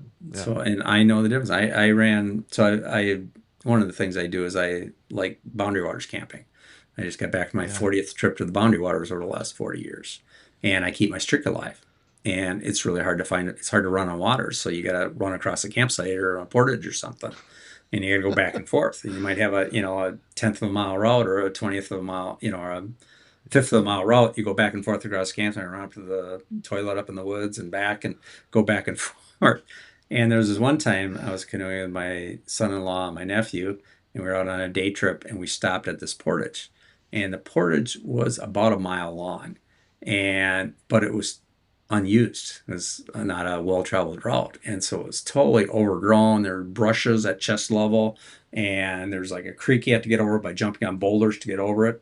And so I ran the mile out and the mile back. So I ran 2 miles, but my pace was like 20 minutes per mile, 19 or 20 minutes per mile, but I was running. And it's Yes. just, I was kind of bloodied up by the end of it. But I knew the difference between running and walking. I was Yeah. running, when you get hit with branches, it kind of slows down your pace. Ducking, trying not to get hit in the face too many times. But, Right. so Uh, you know the difference when you're yeah. running. Uh, the rules used to be that it had to be a continuous mile. So if you go out for 3/4 of a mile, you hit a red light, you got to start over again. And then eventually they changed the rules of the club that it doesn't have to be continuous. What if you're running with your dog and your dog stops with a pee? Does that Yeah. invalidate your mile? And so they said, no, Uh, you run at least a mile a day is the rule. what? So here's a question I have. You answered my one question about pace. Doesn't have to be a pace. What if you don't have a watch with? How do you know if you've gone a mile? Is like, what do you do if you don't have a watch or your watch battery dies, or how does that work? Measure it in another way. Like if it's a route you've done before, it's a mile. I know before I had a fancy watch, I used to do some bicycle riding, and I had a little bike computer.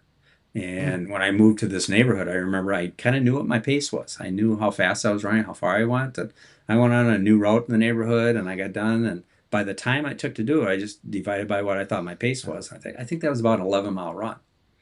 I went out the next day and rode my bike on the route, and it was 10.98 miles. So I knew my pace well enough at that Yeah. time to know about what I ran. But Yeah. I've had a GPS watch for longer than I've been streaking. So I've always had that ability. You have phone apps you can use. You can do Map My Yeah. Run Yeah. Live or Yeah. Coros or Garmin or whatever on your Yeah. phone and record it.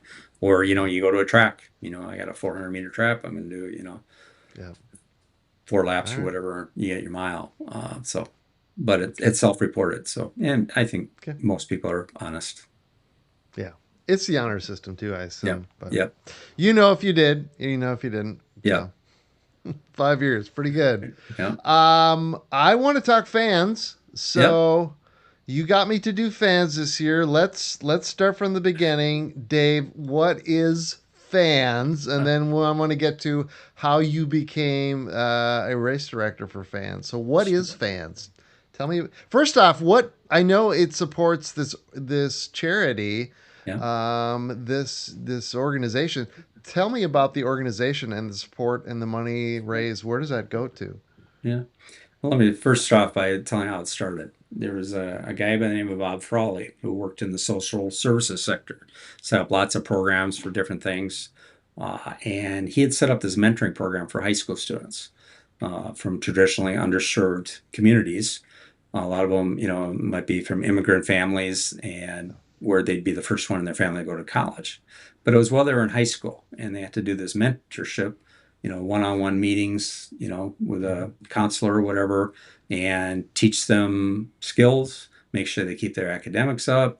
They had to work internships, they had to learn how to apply to colleges, and they had to, complete this program. And Bob was also an ultra runner. And there was this race out there called the Western States. And to get into it, you had to have a qualifying 100-mile race. And so Bob came up with this idea to put on a 24-hour race in the Twin Cities. And that way people could run 100 miles in 24 hours. They could have a Western States qualifier. Wow. The money raised from this race, you could choose to pay an entry fee or you could be a fundraiser. The money that was raised after expenses from the race went into a scholarship fund. So if one of these high school students completed the 4-year program, they would be eligible to apply for these scholarships. So that was 36 years ago. And this Wow. race is still going strong. And it's just like you've been involved with Rocksteady running events and how Yeah. there's just a magic. There's just a vibe. You hang around that finish area and it's just Yeah. such a cool. And there's people that, can no longer run anymore. They come back and volunteer every year. People that have other races, they come volunteer because it's just such a magical vibe. Well, Yeah. fans is very much like that. We've got volunteers that have been volunteering for 30 years there.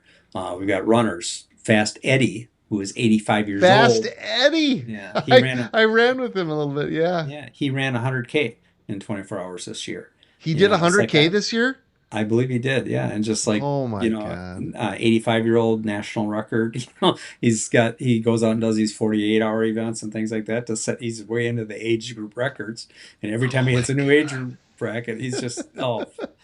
Ed Rosa, and he's just Fast Eddie. Yeah. It's his nickname, and everybody loves him, and just Yeah. He was he's the greatest awesome. I guy. saw him out there Yeah, this year. I was like, I was just in awe. I was yeah. just in awe. I remember That he was gave me some insane. advice about these 24-hour events. He goes, a lot of people, you can set up, you're doing the 24-hour, you set up a tent, a campsite, a canopy or something.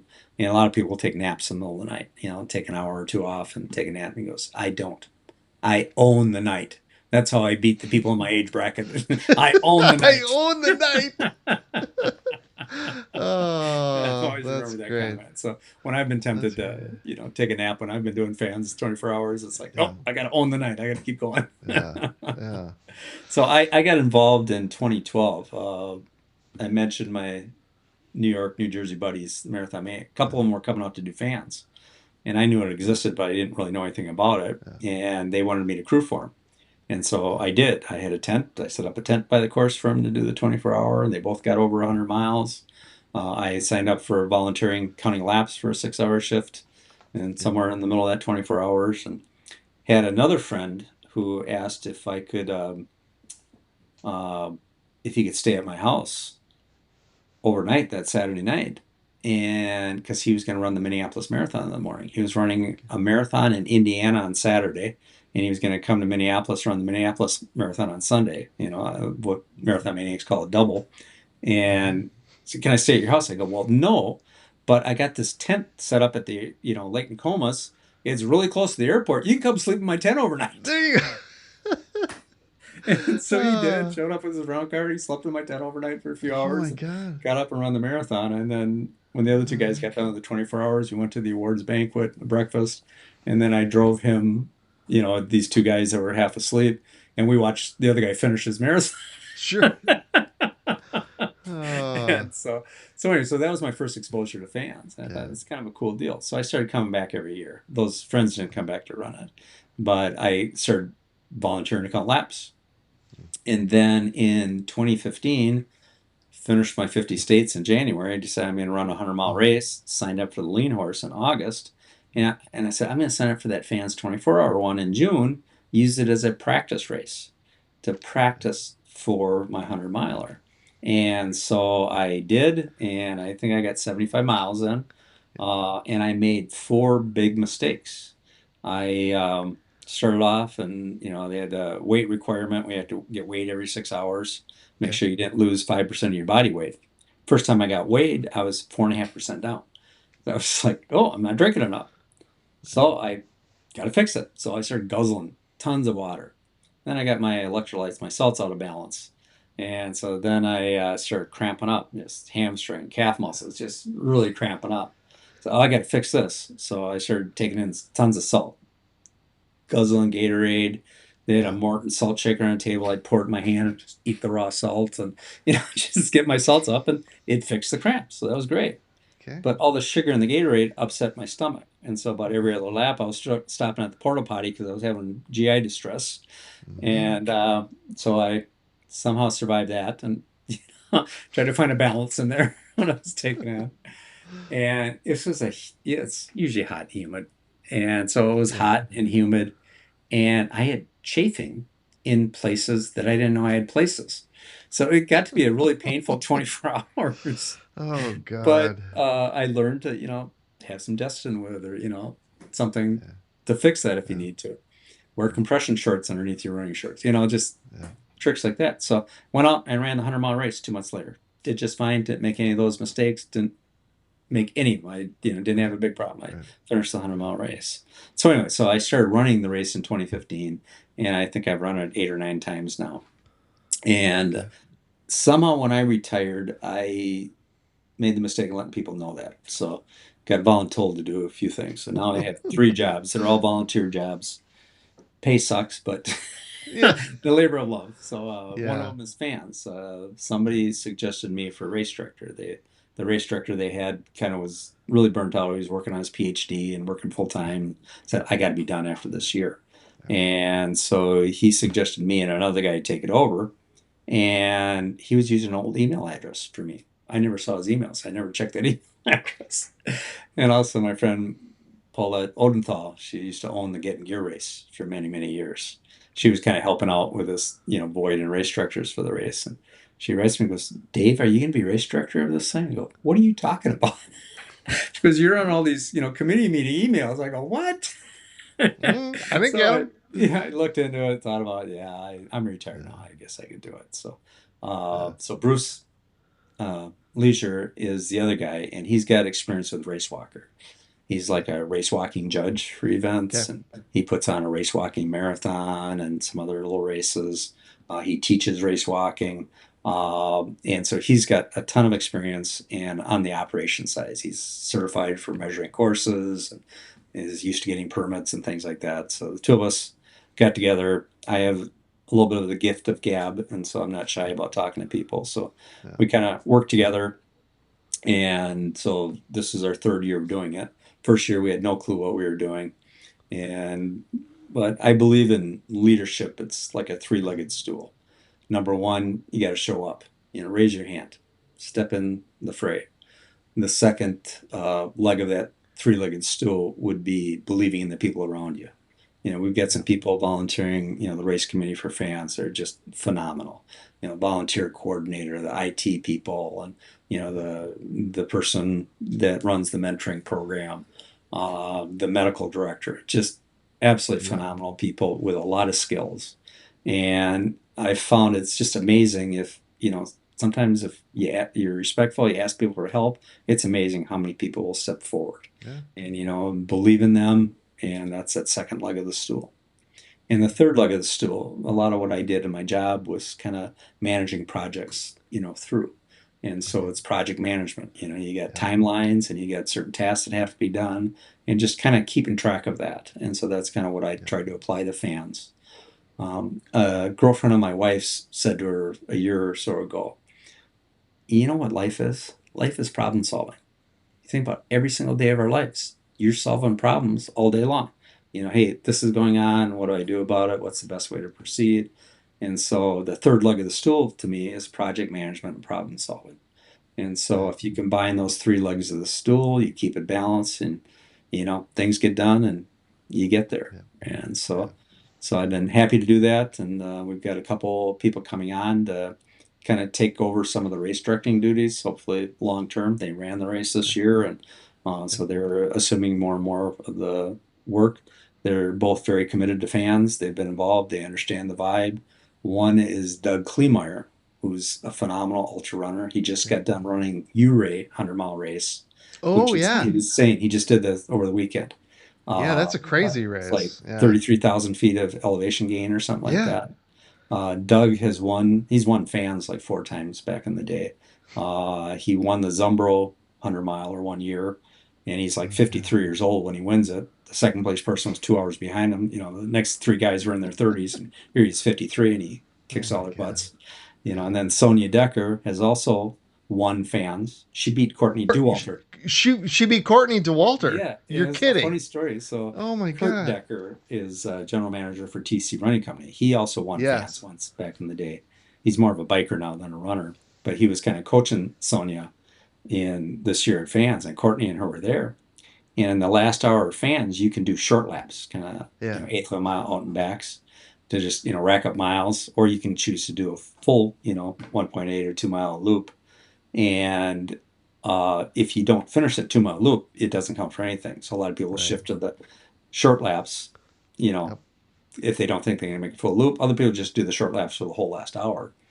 And so Courtney shifts to the short laps, and Kurt tells Sonia, don't do the short laps. Stay out on the long laps because Courtney won't know where you are, how close you are to her. And so Oh God. Sonia did that. She stayed in the long laps, and she ended up with more miles than Courtney. You're kidding.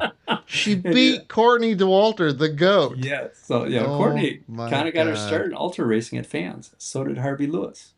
Harvey Back in the day. Lewis. Yeah, he lived in Wow. Minneapolis for a while, and I did not know and I that. mean these two are Wow. both like he won Big's backyard, set the world record or whatever Yeah. for a Yeah. backyard event. I can't remember, it was like 400 miles or something. Wow. Yeah, it's unbelievable. And Courtney has won everything, Yeah. Western States and Hard Rock all in the same year, like, a Yeah. few weeks between each one of them. And so, I mean, but so Fans has some stellar history, but Yeah, it's really. also got other stories that come to Yeah. life.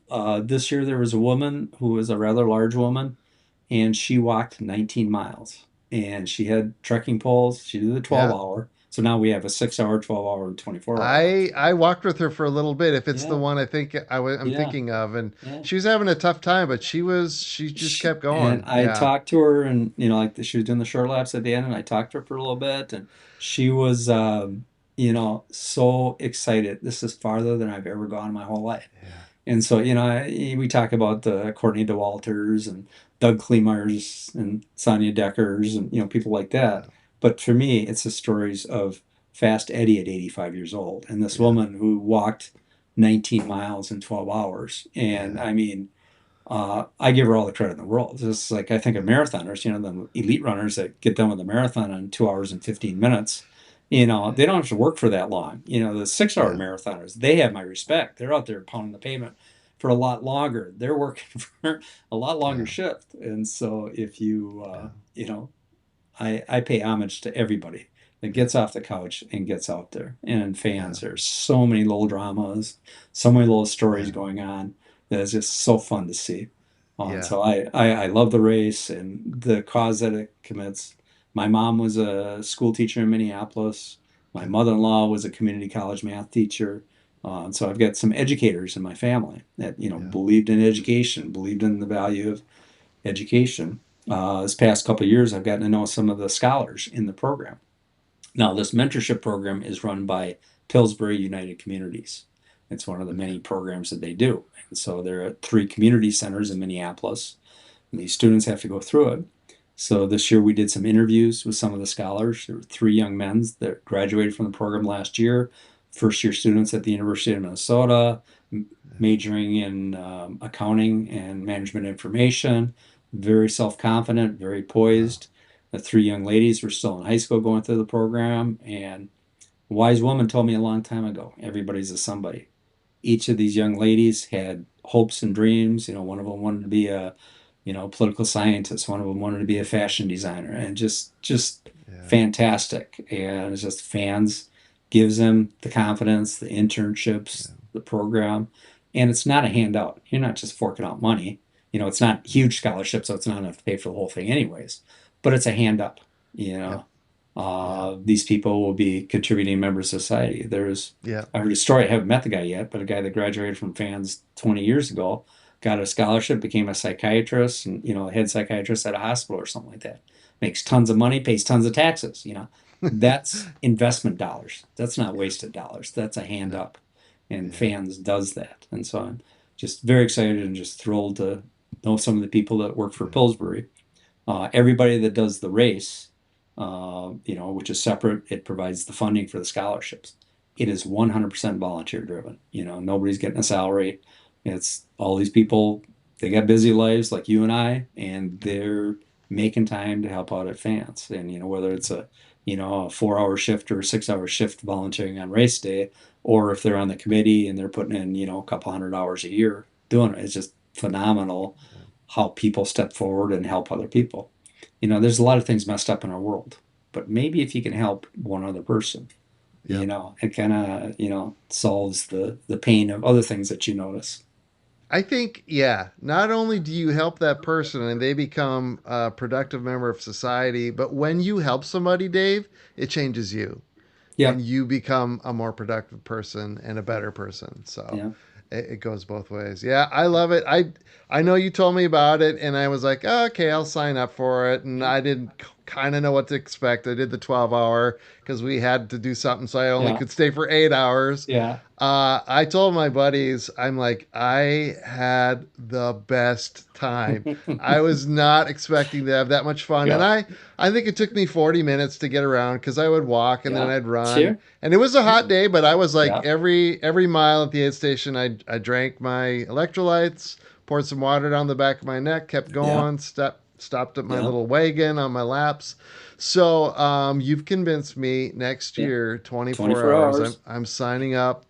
I'm telling my friends, I'm like, hey, if you happen to be in the area and you want to walk around a lap Yeah. with me, Yeah. keep me company through the night. That's fine. But I'm going for 24 hours. So Yeah. I here's my goal now, Yeah. Dave. 75 miles. All right. You've That's just what put I it did the out there first for time. me. That's what Yeah. you did. I don't. Yeah. I don't. I'll be lucky to keep up with Fast Eddie Yeah. because I don't own the night. Yeah. I barely own or rent the day. So Right. Yeah. I mean, you set up a yeah, tent, take a break, get your yeah. feet off the ground and, I'm rest looking up, change forward. socks, change shoes or Yep, whatever. yep. So yeah, Looking forward to it. it's Yeah, really a cool deal. And so the last 3 years, I signed up for the 24-hour while I'm race directing. So it's yeah, limited my ability to do a lot of running because I, yeah. can only run in the times I'm not busy as a race director. But Right. what I do in the mornings, I kind of run backwards laps. And I stop, Yes. take some pictures of people coming at me, and I get to say hi to everybody multiple times. Yeah. And the race has a chip that you wear on your ankle, and we also have human lap counters. So we have an audit process so you keep track. And so I always confuse the heck out of my human lap counter because I'm going backwards and going over the timing strips with my chip. Oh, is that So, negative miles because you're going backwards? yeah, yeah. Subtract those. But so the first Yeah. year, I think I All got right. 40 miles, a lot of miles in the Yeah. middle of the night when I wasn't busy. And then the Yeah. last 2 years, I think I hit 34 miles both years. Yeah. So Yeah. over that 24 hours. So, I'll go up, do a few laps. Oh, got something coming up. I got to check on this. And I do a lot of stopping, check up, check in with runners, check up on runners, Yeah. check in with volunteers at the aid stations, at medical. And so, it's not real intense running for me over that 24 hours. But I try and get a couple solid laps in there. And Yeah. the current course is at Normandale Lake Park. It's been at Lake Nokomis. It's been at Fort Snelling State Park. It was Okay. at Lake Harriet years past. But right now, Normandale Lake is working well for us. Yeah. The loop is 1.83 miles around the lake. And so your 6 hours or 12 hours or 24, you do as many laps as you can, take breaks when you want. We have great food. Parkway Pizza donates pizzas. Jimmy John's gives us, mini subs or hoagies Okay. from Jimmy John's. We have, fruits and, vegan foods. We have soups, Yeah. boiled potatoes in the middle of the night. It's real food. And I Yeah. didn't realize what food was like when I was just running road marathons. And it's like, Right. oh, this isn't a race. This is an eating contest. And so Uh, you can keep the calorie intake going. And if you think about it, yeah. for a marathon, you can get by with a few gel things. But if you're burning, 400 or 500 calories an hour, you're only taking in 200, you're going to balk. Yeah. Yeah. And so that taught me Yeah. something about marathon running that I wasn't taking enough calories for regular marathons either. And so I Yeah. adjusted what I was doing for marathons to my Yeah. benefit. All right. So fans, just a couple more things here because I know it's starting to get late. Yeah. You mentioned nutrition when we were at Zumbro. You had an interesting nutrition that you were doing. It was not a gel. Tell us about it, Dave. And how did you come across the Ensure trail running plan? So I did this race, the Loup Garou 100-mile race in Louisiana, one of my 100-mile finishes. And a guy reached out to me from Stillwater, said, "Oh, I see you're from Minnesota. You're doing this race. We should hang out and, share expenses or something." And, hotels didn't work out. You had like a one-bedroom hotel room or whatever. But we got together down there, packet pickup, went out to dinner the night before the race, and then, hung out after the race. And this guy, that's his go-to thing, insures, because he's a pretty fast guy and he can just suck down this 8-ounce bottle or whatever of Ensure while he's running. Ton of calories, protein, and that's his like main deal in ultra races. So we go out to dinner the night for the race, and he goes, "What are your expectations?" I said, "Well, it's a 30-hour cutoff. I hope to beat that." Yeah. And I ended up finishing 29 hours and change. And I Yeah. was second to the last, so I wasn't DFL, but I On was, the podium. On the podium. yeah, the DFL podium, yeah. The But DFL podium. I was excited because I'm like 60 or 61 years old, and this guy was like 35 that I beat. And what I didn't know was that this is the guy from Game of Hundos. So he Oh, decided to run 100 miles every weekend for 100 weeks. this is And that this is guy. his third week in a row. But anyway, so I go down this race, and this guy, Mike from Stillwater's there. Yeah. And he asked me what my plans are. I said, I want to, beat the cutoff and finish the race. And he goes, okay, what are your thoughts? He goes, don't tell anybody, but I think I'm going to try and break 20 hours. And so he does. He goes out there, and he and another guy are like first place, running together for the middle three laps, the three, 20 miles to 80 miles. And then Mike kicks it down, beats the other guy by an hour. He comes in at 18:13, wins the race.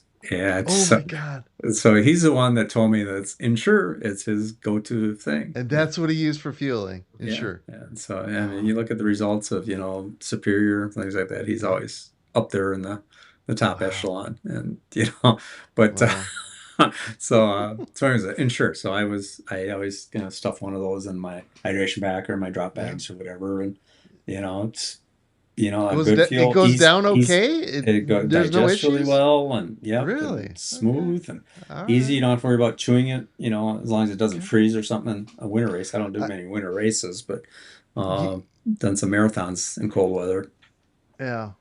Well, Bill Hansel says maple syrup for Arrowhead 135 race Oh, because it gets so yeah. cold and maple syrup doesn't freeze. So, And you got to um, use Anderson's maple syrup, Pure is that Fuel. it? That's a sponsor for Um, fans. I was They, just gonna say at fans yeah, you gave out packets of maple yeah. syrup. I'm like, there we go. So There. my friend Christine Anderson, who I call the maple syrup heiress, works for Anderson's Maple Syrup. Her grandparents started this company in Cumberland, Wisconsin in 1920 something. And then her Yeah. parents took it over, her brother took it over. She was a school teacher in St. Paul and got a sabbatical after 20 years. Decided, well, instead of doing education or something for a year, I'm going to go back and work in the family business for a year. She fell in love with it. And she's trying to do the 50 states of marathons. She's, a long-term runner. And she decided, you know, that what if we use maple syrup for gel? And so she Yeah. did the science on it and researched it and the nutritional qualities and made up maple syrup packets. They call them Pure Fuel. So now she sponsors races. She goes Wow. to Grandma's Twin Cities, has a booth. They sell these packets in running stores. And so, when I go to the grocery store to get maple syrup for my house, I can't buy a brand if it's not Anderson. If they don't have No. Anderson's, I'm not going to buy a competitor's. No, of course not. You'd rather starve. I was running a marathon with her out in Delaware, and we had to go out and buy supplies for the people staying in the Airbnb. And we go into the grocery store to get some food. She goes, "Hey, let's go down the maple syrup aisle. I don't have my phone with me, but will you take pictures of all the brands of maple syrup here? I want to see what the competition's doing Oh here. See if God. we can get in." Sure. Sure. Talk to the store Yeah, manager so trying to very get good it friend. in. So maple syrup is a great Nice. fuel, and All right. We're getting close to closing out. yeah. Before we do, I got a couple of questions at the end here. Any dream races, Dave, that you haven't done yet that you still want to do? Yeah, nothing comes to mind. Yeah. My friends, we've talked about going back to Antelope Canyon, or I think the same company puts on an ultra at Bryce Canyon. Okay. But there are other things we can do that are not. Who's the guy that runs Wild Duluth? Andy, somebody. He does these Yeah. running tour trips, 5 days out by Yosemite or Yep. Tahoe or something like that. And, something like that would be kind of cool to do. I would love to run the London Marathon someday. Just And, an excuse to go visit my cousin. But, yeah. if it happens, it happens. If it doesn't, it doesn't. I'm Yeah. not willing to fork out the big bucks to, sponsor myself as a charity runner for 5 grand or whatever. Oh yeah. and, Yeah. That's right. and so Okay. I don't know. But I just take it as come. I appreciate every run as it happens. I'm Yeah. grateful to still be doing this, and it's living in the moment when you're doing it and realizing how many people you have to be thankful for. That Yeah. you're in a position in your life that you can do it. You got the health, Yeah. people in your family, whatever, supporting you, the people at the race putting it Yeah. on, the volunteers. I'm just grateful to be out there and especially out in nature, Yeah. communing with the wolves or whatever. It's cool. Yeah. You've got Badger 100K coming up next week Yeah. or the week after. Yeah, like 2 weekends from now. Okay, and you're doing the Mindy Creek Marathon or half marathon. Marathon. Okay. That's Superior. You're doing the Superior Marathon. which I've never done before. I've Okay. attempted the 100 mile 3 times All and right. not finished it 3 times. I am not going to try that again. I'm too old and slow to make the cutoffs on that. It's it's hard. I've heard Yeah, it's hard. I've yeah, done the 25K like you, but I want yeah, to do what I'd like to do is the marathon too. So I yeah, think I applied yeah, for it. I haven't gotten yeah, in. I just probably need to yeah, do some yeah, volunteering with yeah. John's I races. made But it 84 miles and 90 miles in the 100 up there. you made it And 90 miles. Oh, yeah, dang it. and I was way ahead of cutoffs, but I had a wardrobe malfunction. At 15 miles, one of my shoes broke in half Oh and no. kind of hurt myself. And 5 miles to the next aid station, and I asked for if anybody there had some duct tape, tape the shoe up. It's kind of flopping down below my foot, Yeah. and I got some duct tape, taped up, and realized it would last me about a half mile on that trail on the rock. Uh, And then I said, anybody got a pair of shoes they can, lend me or sell to me? And some guy said, well, what size are you? "Oh, like 11 or whatever. He goes, well, I got a pair of road shoes. They're not trail shoes, but so I wore these road Nikes he lent me. And I had a pair of trail shoes at Finland at 50 miles in a drop box. And I could put on trail shoes again. So I wore these road shoes. I was falling all over the place, slipping off boardwalks, things like that. And the foot hurt, but I was favoring it so much that the other shin started really hurting. uh, And as I went along, it felt like I had a knife sticking in my other shin, like I thought I had a stress fracture going. So I think when I hit like the marathon start point, at 75 miles or whatever, I was in like 78th place out of 275 runners. So I was actually in really good shape that year and was yeah. still making pretty good time. But it was just getting more and more painful. And I got up to Sawbill and, climbing up over Carlton Peak. I was in so much pain. I just thought it's got to be a broken bone in there. And Yeah. so I'm going to drop at 90 miles because if it is a broken bone, I'm going to do more damage to it in the last 13 miles here. So I dropped out. I got into the doctor 2 days later and it wasn't a broken bone. I should have just downed some ibuprofen or something and got it out. but then another time, I bonked that one time with the food and dropped at 43. But the last time I tried it, it rained for the first 8 hours, like thunderstorms and just mud. I was sliding all over the place and just slowed me down drastically the first 8 hours, and I got cut for time at Temperance at 84 miles. And so, didn't make the cutoff there. So I didn't make it, but uh, went out afterwards and I did some less technical 100-mile races and finished lean horse again. And I actually got my Okay. PR that time, like just under 28 hours. And then I went and did the Daytona 100 a few months later in Florida. Went from Daytona Beach to, no, from Jacksonville Beach to Daytona Beach, all on pavement, asphalt and Yeah. concrete, which was a different experience. And but finished that and, did fine. Yeah. So I'm two in a row that I did Yep. finish. So And you're doing the Hennepin 100 mile this year, and that'll be you. I'm October. predicting you will finish that. Yeah, That'll be I'm your hoping that your that's 50. not technical. It's on like a tow path where they used to tow the Okay. barges down the Okay. canals, and so it's flat and crushed limestone dirt type things. So Yep. non-technical. I probably won't You break a got it. rib. Won't You bring hiking poles with me. don't bring hiking poles or flashlights and break your ribs. Yeah, yeah. Okay, last two questions for you, Dave. What do you like to do that's not running? What do you like to do outside of running? Well, I am married. Last time I checked, Okay. and I have two adult daughters and a granddaughter, so I enjoy family. Yeah. My wife and I love doing hiking. Um, Okay. we used to, I proposed to her in the Boundary Waters on a camping trip once, Uh, but she's more of a Holiday Inn type, wilderness person now. So go out day yeah. hiking, pack a lunch, then, go back to the motel, get a shower, and go out to dinner. Yep. And so that's kind of what we do these days. We like going to national parks. So we've Yeah. got 3 of them on our calendar for later this year that we're going to hit. Nice. Yosemite, Kings Canyon, and Sequoia, we will see. Okay. And I've got a cousin of mine that owns a house in Glacier National Park, which I've been to many times because Okay. They were there before it was a park. Ancestors homesteaded there. Uh, So hiking, canoeing. I've been going up the Boundary Waters since 1986. Not every year, but some years I've gone twice. So I have a spreadsheet. I'm a numbers geek, and so I have spreadsheets for everything. And so I've recorded as my 40th trip up the Boundary Waters. Two of them were actually backpacking trips through wow. different parts of the Boundary Waters. Um, my spreadsheet, I started a spreadsheet shortly after I started running in 1997. And so I have recorded every run I've done since like September of 1997. And so What? September of Every 1997, run? every run. You're And kidding. so my active street days after I run tonight will be 2010.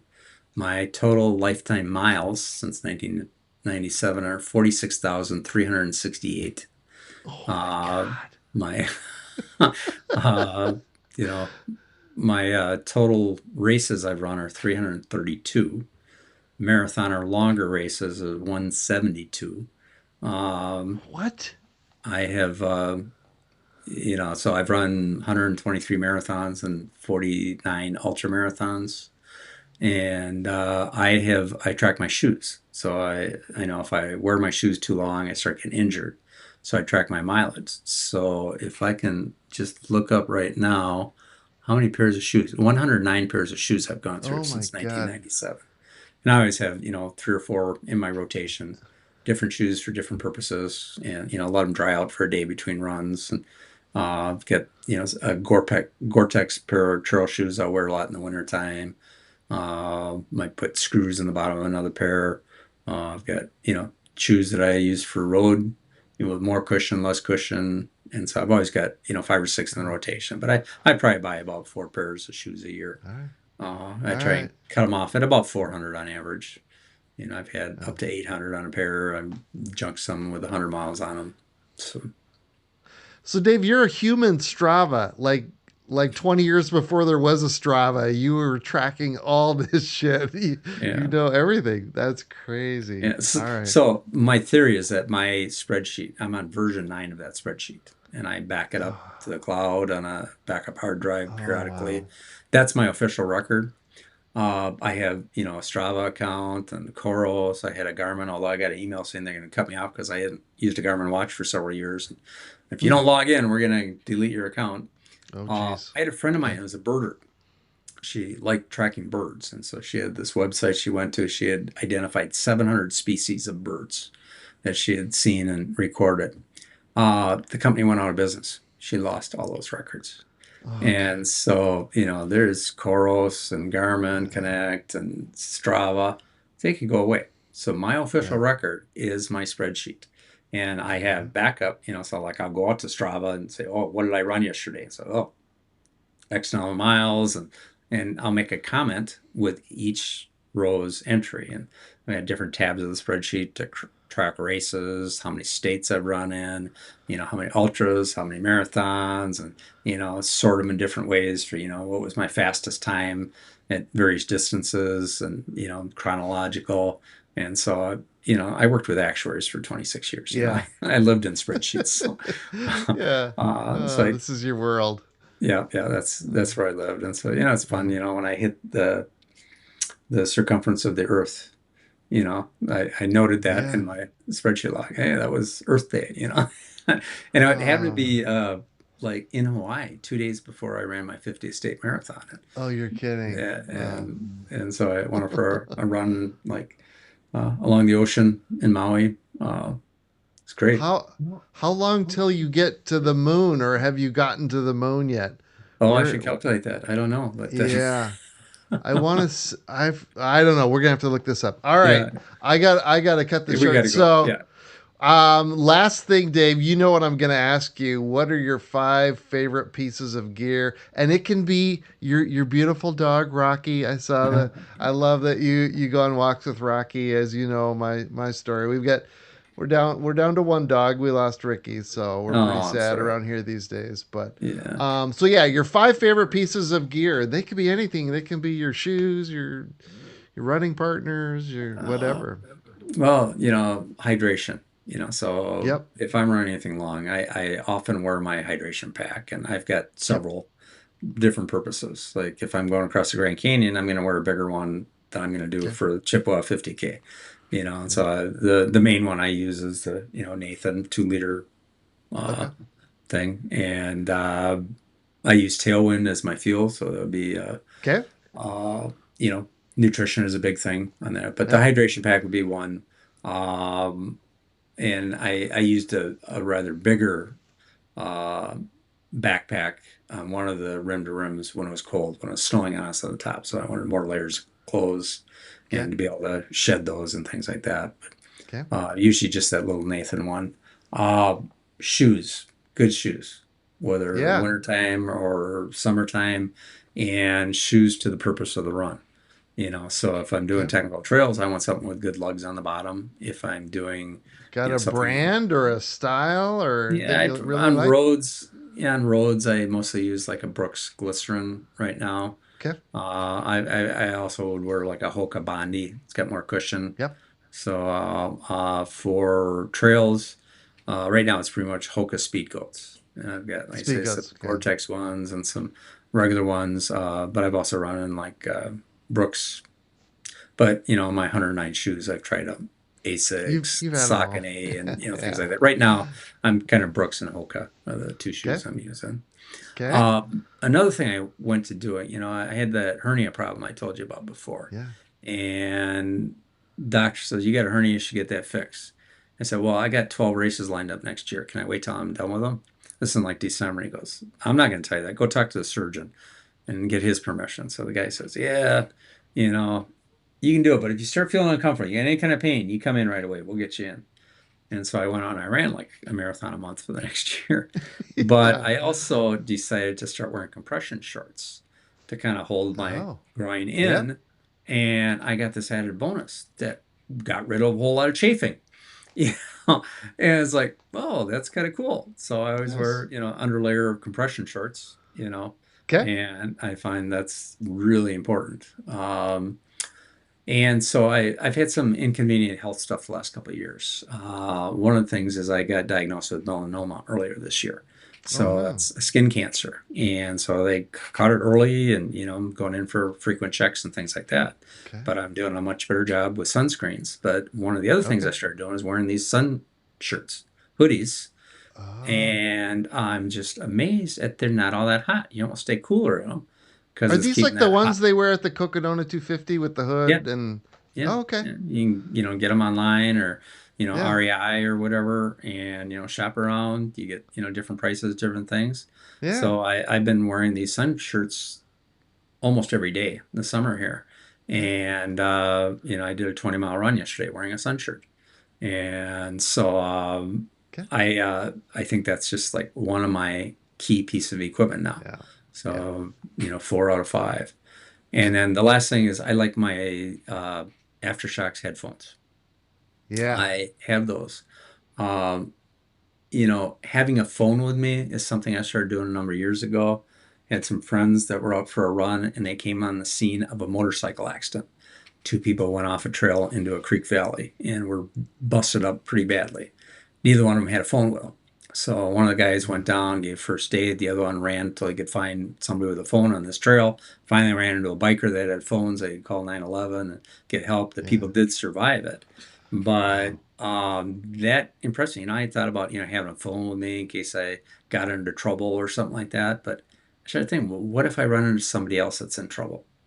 Yeah. And so I started carrying this phone with me, and the phone connects to my headphones. I like the AfterShokz because it's not in my earbuds, so you're not getting all that sweat stuff giving you ear infections. So it's bone conducting on your cheeks, and you can Yep. hear, the grizzly bear sneaking up behind you. Yep. So you can hear the You can noise hear your around you. buddy Alex coming up behind you at Antelope Canyon. Yeah, yeah, right.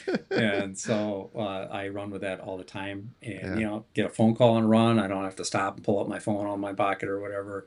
I can Yeah. just hit the button and take a phone call. Nice. So I really like the AfterShokz as my fifth, crucial piece Great. of equipment. So Great. Love it. Love it. Well, this has been great, Dave. Yeah. We're going on 2 hours. We could probably go 2 more hours easy. So we have to do Yeah, another one of I these. hope I didn't put your listeners to sleep. No, no, I love it. Maybe we'll do another Yeah. one next year as we get Yeah. close to fans. Yeah. So when can I register for that? How is that come out in We'll the probably open fall? up in November. Probably Okay. November is about when we All shoot right. to open it up. All So right. we kind of, we start planning the race in August. So it's Okay. about 10 months of All planning right. to go into it. It's usually the first weekend of June, roughly. And, but we take a couple months off to kind of recoup after Okay. putting on the race. Okay. And so we'll start hitting it again in August, start putting the pieces in place and, the project management to figure out what has to get done. But we shoot for like November, opening up registration. Sounds good. Well, I'll have links to all this stuff in the show Yep. notes. And now when you got your Aftershocks headphones on, you're going to have a nice podcast to listen to the next time you're Yeah. out for a long run Yeah. with John or whatever. So Well, I still got to do my streak run. I got 9:14 p.m. here. yeah, so I got to let still you got go. time You to got do it, so. you got to do your streak run. Yeah, All right, so. Dave. Take care. Thanks. Great talking to you. We'll see you out on the trails. Sounds good. 46,000 miles? Are you freaking kidding me, Dave? You do know that that's about a fifth of the way to the moon, right? Wow. I just absolutely love Dave's stories. I am pretty sure you did too. Like I said, I've got links to a lot of the stuff we talked about in the show notes. Check it out. I've also got a link to my YouTube channel, and yeah, I know I need to update some content there, but there's some visual storytelling if you want. That's it for this time. Until next time, take care, cheers, keep walking, keep running, keep moving, run, shuffle, whatever you can do. You might not get to 46,000 miles, but if you keep at it, you never know. You just might cross that finish line.